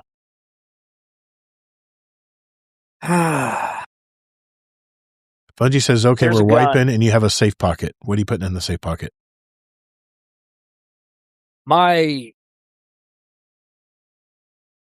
I like pulse rifles, and Destiny has released a few very good pulse rifles, and I love the High Tyrant. I love Horror's Least. Yep. But Blast Furnace is my baby. Oh yeah, I still got my original. I've got the one that got the upgraded perks on it with explosive or kinetic tremors. I think it's explosive payload or something else. You didn't do Into the Light. You got a fresh one from there. Yeah, I did too. And I had several of them. Is just devastating to use. I just don't use it much because, guess what's in the kinetic slot that I'm using? The Braxton blade. Yeah. Yes. Gotcha. With strongholds. And I know they're going to nerf it, so I started weaning away from that play style because I know they're eventually going to nerf strongholds. Yeah. Maybe. Yeah. Maybe. Well, this question is probably more appropriate than ever now. So glad I kept it. If Bungie assigned you a small, versatile team, just to you, that they can do everything. They have the whole nucleus of what you need to make changes in the game. What would you work on in Destiny 2? Remember, it's a small team. Small team. Mm-hmm. I'll work on. It's a tough question because my mind's racing, going several different directions. We haven't even done the speed run yet. I know, reel it in, boy. I think looking at content, some more. Why can't we have like some 6-person? More 6-person activities? Yes. Yeah, makes sense. Instead of PvP being the only thing that's 6-person right now, or raids, why can't we have some fire team ops where we go in 6 people deep? That would be so much fun. Like a super strike or something. Yeah. Yeah. Okay. Yeah. And it would be great. It's a good answer. Do you have any other hobbies outside of gaming other than the gaming hobby? Tinkering, fixing things. I love working on my cars. Haven't been able to do much of it, but I love to fix I hate paying somebody to do something that I can do myself. Okay. Kids, cooking. Grandkids. I mean, enough said. That's enough to keep you busy right there on the side. I wanted to ask you this ever since you joined our Discord. Dude, what is up with that gamer tag? Okay. The truck is what you're referring to? I don't know. I don't know anything about the truck. I know the truck is the avatar you wanted to use tonight, but I don't know anything about this. Well, Noltorious1 is a play on my name. Huh? And I just sat there and was thinking about it, and I said, oh, Noltorious. That'd be a cool spoof off my name, and I'll just go with that. And my gamer tag with the truck on Xbox, when I first started using consoles, my gamer tag was Old Chevy Truck. And I just kept the truck as my old throwback. Nice. But yeah, Noltorious is just a play off. Noltorious1 is just a play off my name. Okay. So your first name's Noel? Yeah, Noel. Okay. Good to know. I know what they'll call you when we're on a raid or something. I've been called a lot of things. This question is wide open. Hey, you. Oh, go ahead, Kingsley. Go ahead, man. No, I was joking. Oh. We call him Hey You. Oh, Hey You. Hey you. Hey you, quit messing up on the pads. Yeah. This question is wide open. You can bring in anything in your life, But what is one thing about you that no one knows about you? This would be the time to share it if you wanted to share something about it. Nobody knows about me in the Discord, in community. This is wide open. Or? This is wide open. You mentioned something about the truck, but was that what you're going to mention about the truck? That was your gamer tag? Was that the part of the truck? No. Yeah, you said there was a story. That truck. Yeah, that's not my original truck. The original truck I had the red truck that I sent you a picture of was the 95 Chevy that I had. Was a beautiful truck, and I wanted to. It was fixed. It was perfect. The body, it had no rust on it. It's a Chevy with no rust. Think about that. Yeah, I know. Impossible. It's a miracle. And it's not a Northern truck. And I had this truck, and I was trying to buy a house, and we were going through some difficulties. And the real estate agent said, "Oh, if you sell your truck and get rid of that," because I didn't owe very much. I only owed $2,000 on it. Yeah. Could have paid it, but paying it off, they said, "Oh, it'll help your score. It'll help this. It'll help that." Well, guess what happens when you pay something off? It drops your credit score. It dropped it by over 70 points. Oh, wow. And put a hurting on me. So I got rid of my favorite truck, which was a 5-speed, full-size 2500 Chevy truck. Wow. Got rid of that for nothing. Oh. And that irritated, that still burns my biscuits to this day. Did you get... I'd be pissed too. Yeah. Me and that real estate agent, let's just say she knew exactly where I stood when I was done. Well, I mean... I know something about credit scores. If you get rid of that debt, that's less, but the problem is you're dropping the account. That's what hurts you. Yes. See, your credit score is all about the account. It's all about the amount of debt you have that you're not using. That's the key to raising your credit score. Exactly. Yeah. So and it hurt it in the short term, and it went up. Yeah. Yeah, in the short term. If you have a car loan, you never want to get rid of it as a short-term move. Yeah. If you don't have a car loan in the first place, don't get one right before you buy a house. Get one. But right. Yeah, I totally get it. No, that sucks. Oh, that sucks, man. And that thing just sticks with me to this day. That was over 10 years ago, and it just still. Those agents sometimes, oh my gosh, yeah, I have to tell you so many. Yeah, there's a lot of stories. They think they know everything. There's a truck. Did it have the 5.7? Was it 350? Did it have the 5.7 in it? Yes, it had the 5.7 and a 5-speed. My brother had one with a 6.5 diesel. Nice. Ooh. That's the original Chevy diesel motor. The old 95 6.5. Yeah, that's what I was going to mention. Yeah. I had a 1999 red F250 with the 7.3 diesel in it, the OG. Ooh. That thing got such great gas mileage, and it was pulling so much weight. I have a 6-liter in my 2006 now, and it's a dog. And I had to do all kinds of upgrades to make it stronger. But that 7.3 liter, there was nothing I could do to hurt that engine. It was such a good engine. Good motor. I'm still kicking myself. Or it was a Ford. Yeah, Ford. Ford. It was the international. It's an international diesel. It's an international motor. Yep, yes, exactly. That's the best diesel engine ever put in. You don't have to tell me, dude. I'm still kicking myself for. I mean, I was always trading vehicles because it was a super cab like the one you see in your avatar right now, and I wanted a 4-door so I could store more things in the back. And the 7.3, you know what I traded it for? A V10 dually F350. No. And that thing, I remember towing a camper and I was watching the gas gauge go down, going like 80 miles an hour. It was it got like 8 miles a gallon. It was a dog. But I feel you, man, on the trucks, because there's some trucks that I've let go that I'm still wish I could find to this day, because I think I could have gotten 700,000 miles on that truck and it'd still be good, still be working. Oh yeah, those engines. I've seen guys. I've had friends rebuild them at 500,000 miles, and the bearings. If you do the maintenance, if you change the oil, change the filters, and keep your injectors good and everything clean. Man, the bearings have very little wear on them. Mm-hmm. It's amazing. Proud Pickle. Credit is a scam. Go into debt to be able to go into more debt, and to be able to get an even more. I'll tell you this, Proud Pickle. When it comes to credit, play their game. You got to know the game, play their game, get the credit cards or whatever, have your open accounts and just put them in a drawer or destroy them. Just have them as open lines of credit. And then when you're ready to get a house or a car, your credit score is 720 or higher. That's all you got to do.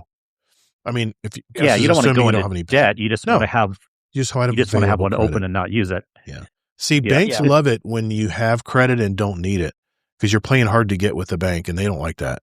So that's unfortunately the credit agencies love it because that tells you that you don't need credit, but you have it open. You're playing their game, but you don't have to use it.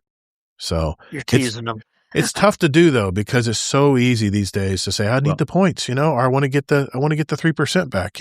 My wife plays that game. She rakes in tons of money on these 3%, Apple Card, all this stuff, and she pays it off every month. She's so religious about it. I wish I had her discipline, but I do okay. But I'm not perfect. That's for sure.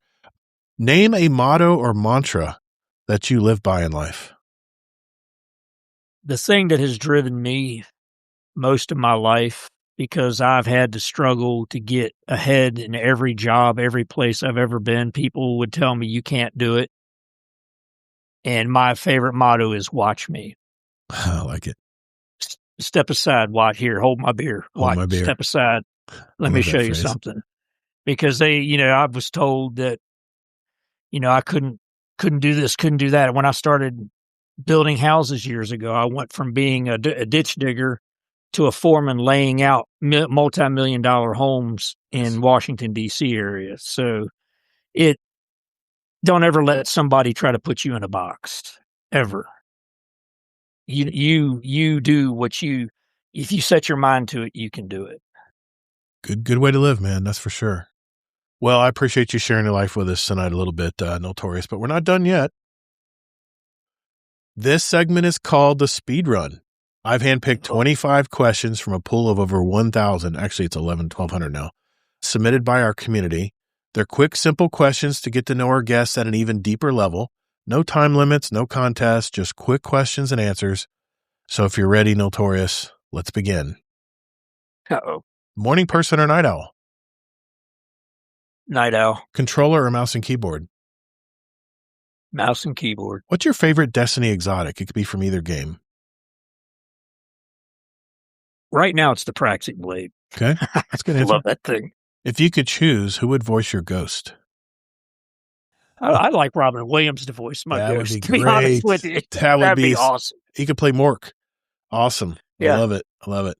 Void, Solar, Arc, Stasis, or Strand? I like Arc for DPS. Okay. Pulse, hand cannon, scout, or auto rifle? I think I know the answer to that one. You know the answer. Pulse. If you could live anywhere in the world, since you're thinking about relocating, where would it be?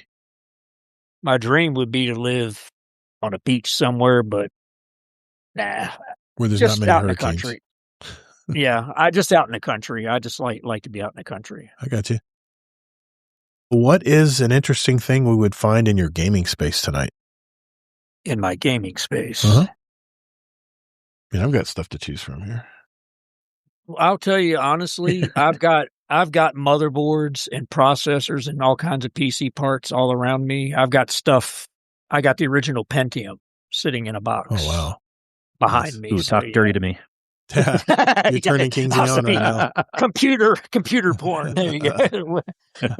You could do a slow, a GoPro and slowly go over your stash. It could be a little porn for Kingsley. Yeah, I've got an old Pentium 3 that still works. I fired it up about a few months ago. Yeah. Fired up the old Pentium 3 system. Nice. Had to find a power supply for it, but it worked. What is the worst job you've ever had? Oh dear. Working at Circuit City. Oh man, I would have loved to have seen you during those days. No, I'm not a customer type person. What was your first gaming system? I know you did DOS games. But what was your first system? First system that I owned was a PlayStation. Okay. Roller coaster or carousel? Roller coaster. Sweet or salty? And based on that answer, what is your favorite snack? I like a little bit of both, but I like a bit of honey. Candy. Oh, I can't eat that. Not with my dental stuff. No way. I love the candy. Yeah. It's like Mary Jane's back in the day. Or jelly beans, either one. Oh, those are good. If you had more time, what would you do with it? More time in the day or? Period. If you had more time, what would you do with it? you suddenly had 38 hours a day, what would you do with it? Spend more time going visit. If I had that much time, I'd go visit my daughter who lives several hours away, go visit I like it. family, go visit. I just would spend more time visiting people. Yeah, you don't realize it until they're gone. Yeah, I know. Exactly. What is your favorite Destiny planet and why? My favorite Destiny planet. I like Europa. Okay. But it doesn't have much going on anymore.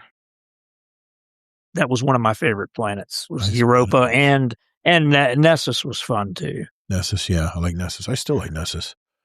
What is the best sandwich? Best sandwich. I'm Italian, so I like the old Italian, just the hand, the gabagool, the prosciutto, just salami. Oh my God. My mind for some reason just went to Sloppy Joe's. Man, I miss those. If you could take one famous person to dinner, who would you take? You don't have to worry about money or anything. Just who would you take? Who would you invite to dinner? I'd like to sit down and talk with Morgan Freeman. I really, really would. Okay. The man just seems so interesting, so down to earth, you know. Yeah, definitely. Probably very wise. What's your favorite holiday? Favorite holiday? Like Easter. I just do. Okay. I'll ask this anyway. I know the answer. Can you drive a stick shift? Absolutely. I learned on one. Have you ever had a nickname? Yeah. When I work construction. Whoa. Is it rated PG? Yeah, it's not dirty. Okay. I was called the mole because I could dig ditches like nobody else. Nice. Must have strong forearms. Love it. Who is your favorite Destiny NPC? I love Cade 6. Okay. I love Nathan Killing. He's great. He's a great voice line actor too. Do you dip your toast in oatmeal? Do you dip your toast in oatmeal or grits? I'm not that Southern. I'm definitely Southern, man. That's the way I eat it. I eat it. I eat it on. I have it on the side. Okay, fine. You eat it on the side. What weapon slot do you use the most for your exotic weapon slot?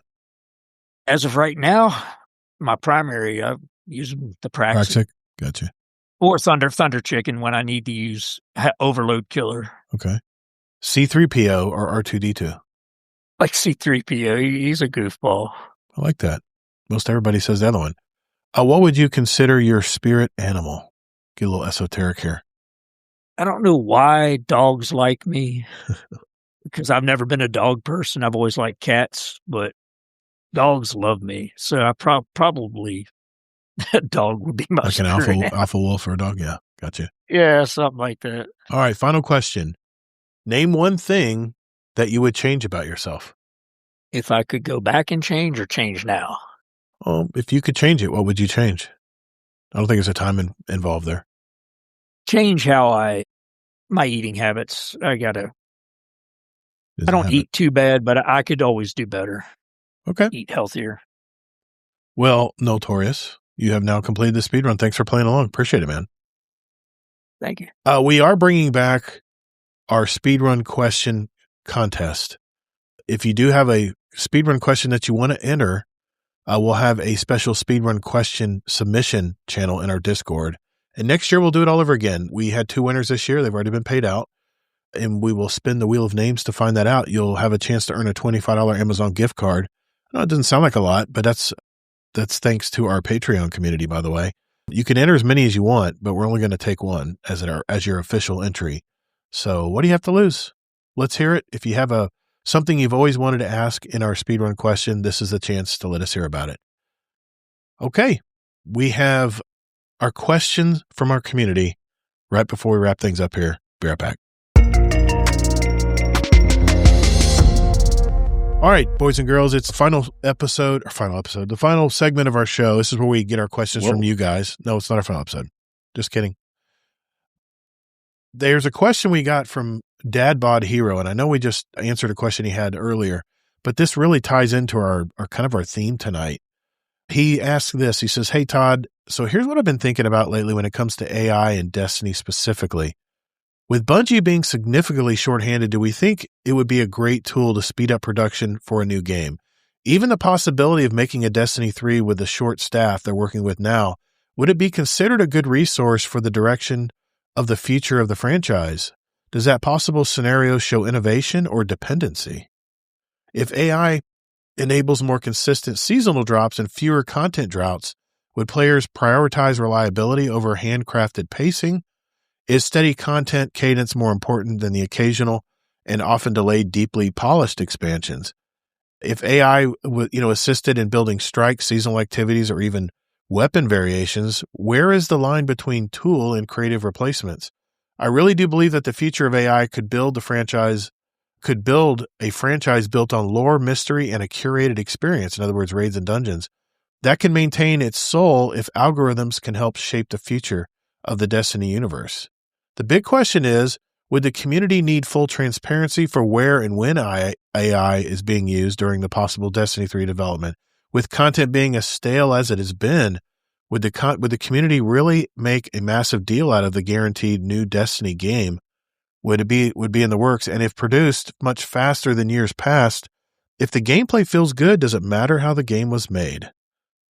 Well, he has one more thing you want to say. Lastly, if AI can sustain Destiny 3 for 10 plus years with consistent updates, does that future outweigh concerns about today's artistry? I think the long-term health of the franchise is no longer dependent on human-led vision that delays production speed. I know it's a lot.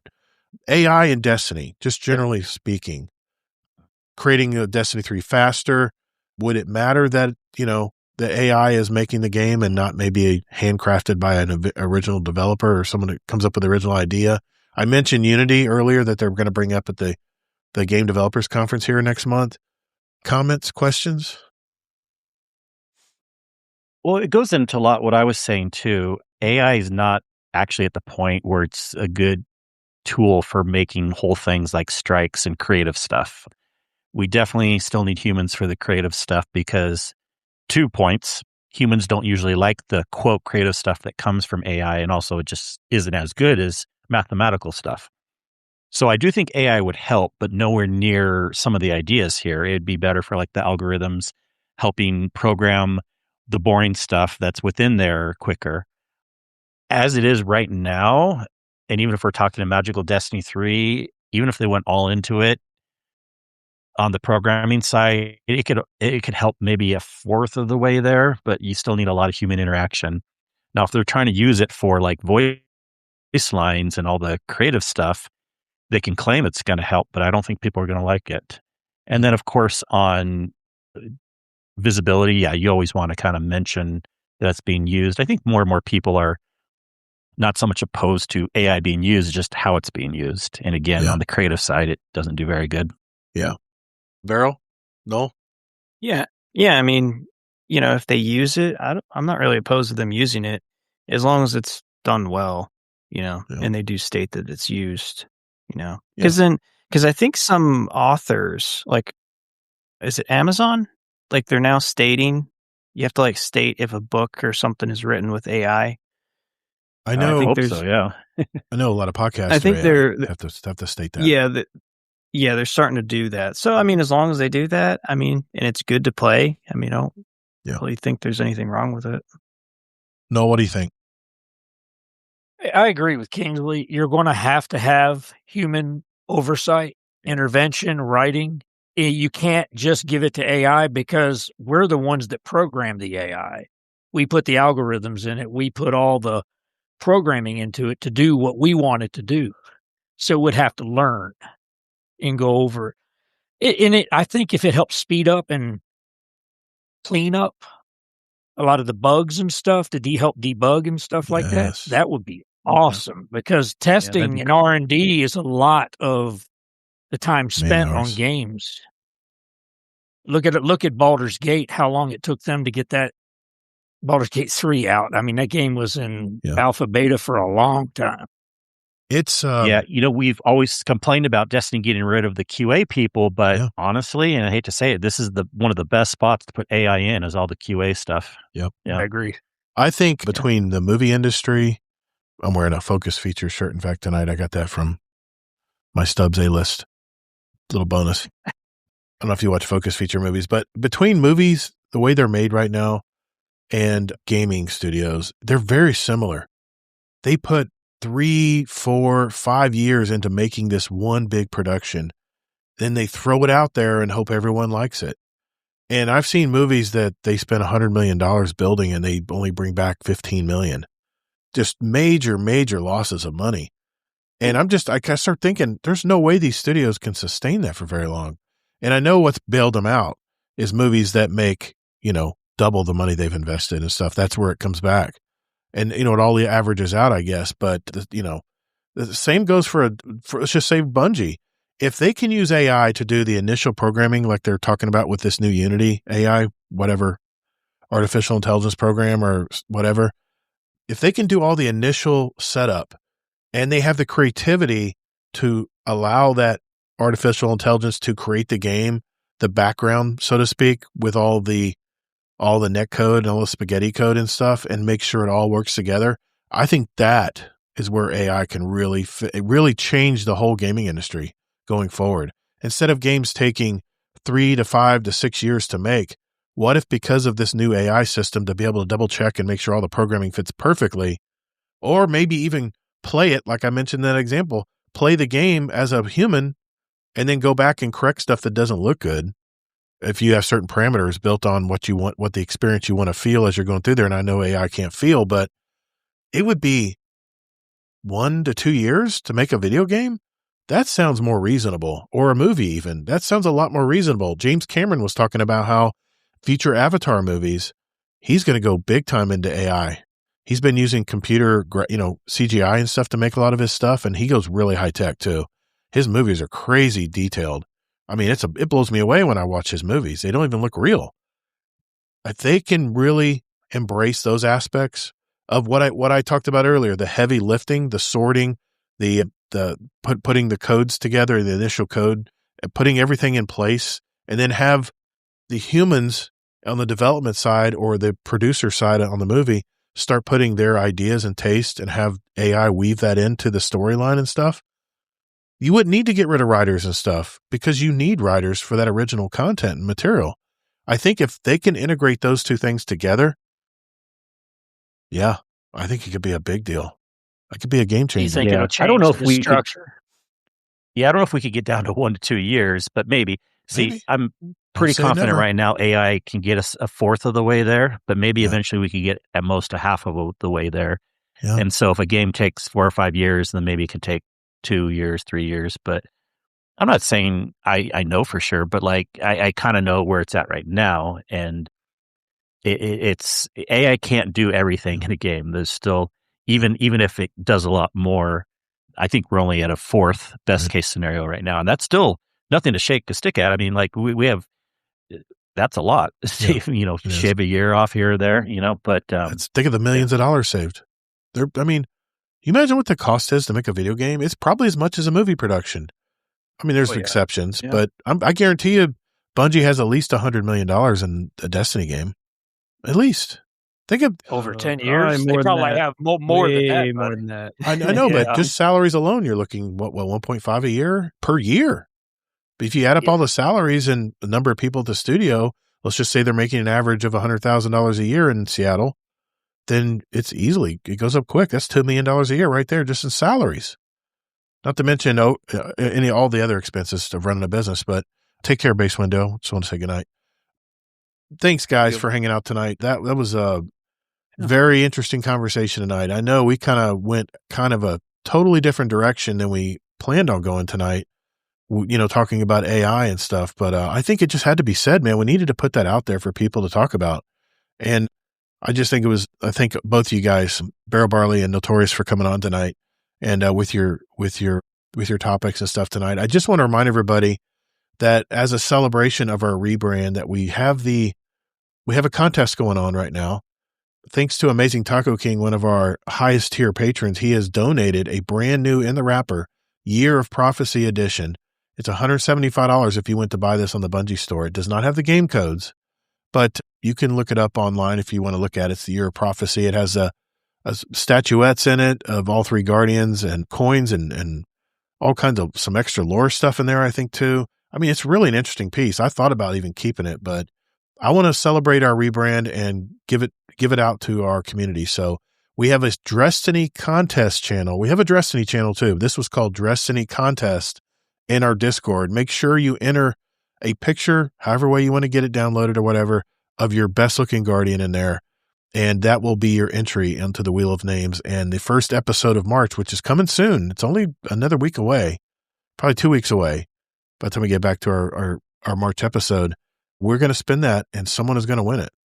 So we'll ship it to you. The only exception is we do need an address to send it to. So make sure before you enter that you're okay with giving out your address to me. It'll be DM'd to me, not anybody else. So that way I can ship it to you guys, whoever ends up winning it. So thanks for that.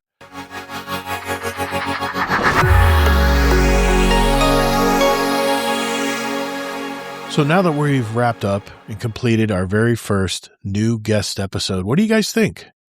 Do you like the new look and feel of Guardian Down Roundtable? I will say that we have more guest co-hosts lined up for shows through April already. And the response from our community, friends that we've asked to be on the show, has been outstanding. I can't wait to feature more of our community. I did want to mention that every month we'll invite a newer member of our community that has not been on the show before to be on our show where they can talk about their story and how they got into video games and just get to know more about them, and not to mention the good old speed run. So if you're interested in being on the show as a new guest, a few things we're looking for. We like to see new members active in our community, whether it's joining game within our Discord server or even just chatting with us and engaging with us in the Discord. We want to talk to you guys. So if you think this is for you, you've always been curious what we look for when inviting a new guest, now you know. Big shout out to our Patreon community that's nearly 100 strong now. We have bonus content, special roles in our Discord, and even private channels where we can all talk together as supporters of the show and community. So if you're curious what's involved, you can also join for free just to kick the tires and look around. A shout out to our largest Patreon supporters like our Dungeon Champion patron Deadpool1 Merc, our Raid Boss patrons Amazing Taco King, Frostbite, and Jealous. If you enjoyed today's episode and received any value for your time today, be sure to hit that share button. Let someone know about our community and podcast. Send them to guardiandowncast.com for more information. So, for whatever game you're into these days, be sure to take breaks, hydrate, and touch grass. Elmer Fudd Games. The path to victory is long, but there's always hope. Fight! Thank you all so very much for listening, and whether in life or in your game, get your reps in. Later, Guardian.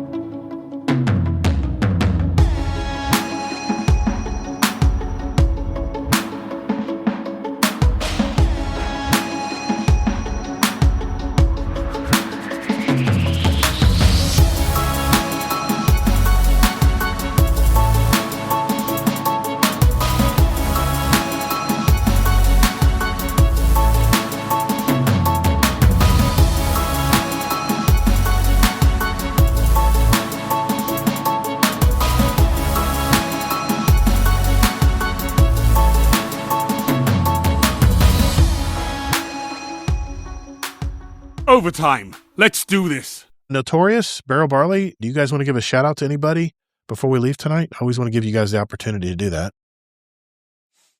Yeah. No, this community's been amazing. That's just shout out to the community. Just people that I raid with, and yeah, it's always a good experience. Thanks, man. Appreciate you coming on tonight. Noltorious? Yeah. Glad to be here. I just shout out to Gator Cat who got me into this community. I appreciate it. Being patient. And I appreciate y'all because it's fun. It is a blast to game with y'all. Y'all put up with my forgetfulness. Well, I thought I was one of the oldest in here. I didn't realize we have some older gentlemen here as well. I love it. I love hearing it, man. That's why we have the Grant. Well, that's fine. That's why we have the new guest episodes. Makes it really nice. Thank you again, everybody, for hanging out with us tonight. Make sure you hit the subscribe button if you're watching on YouTube. Make sure you hit the follow button on Twitch. And that way you'll get notified when we come out in our future live shows, which are every Thursday night, 9 p.m. Eastern Time. Good night, JD Kent. And that's it, guys. Hope everyone has a great week. And remember, whether in life or in your game. Get your reps in. Later, Guardians. Have a great week. Good night. Get your reps in.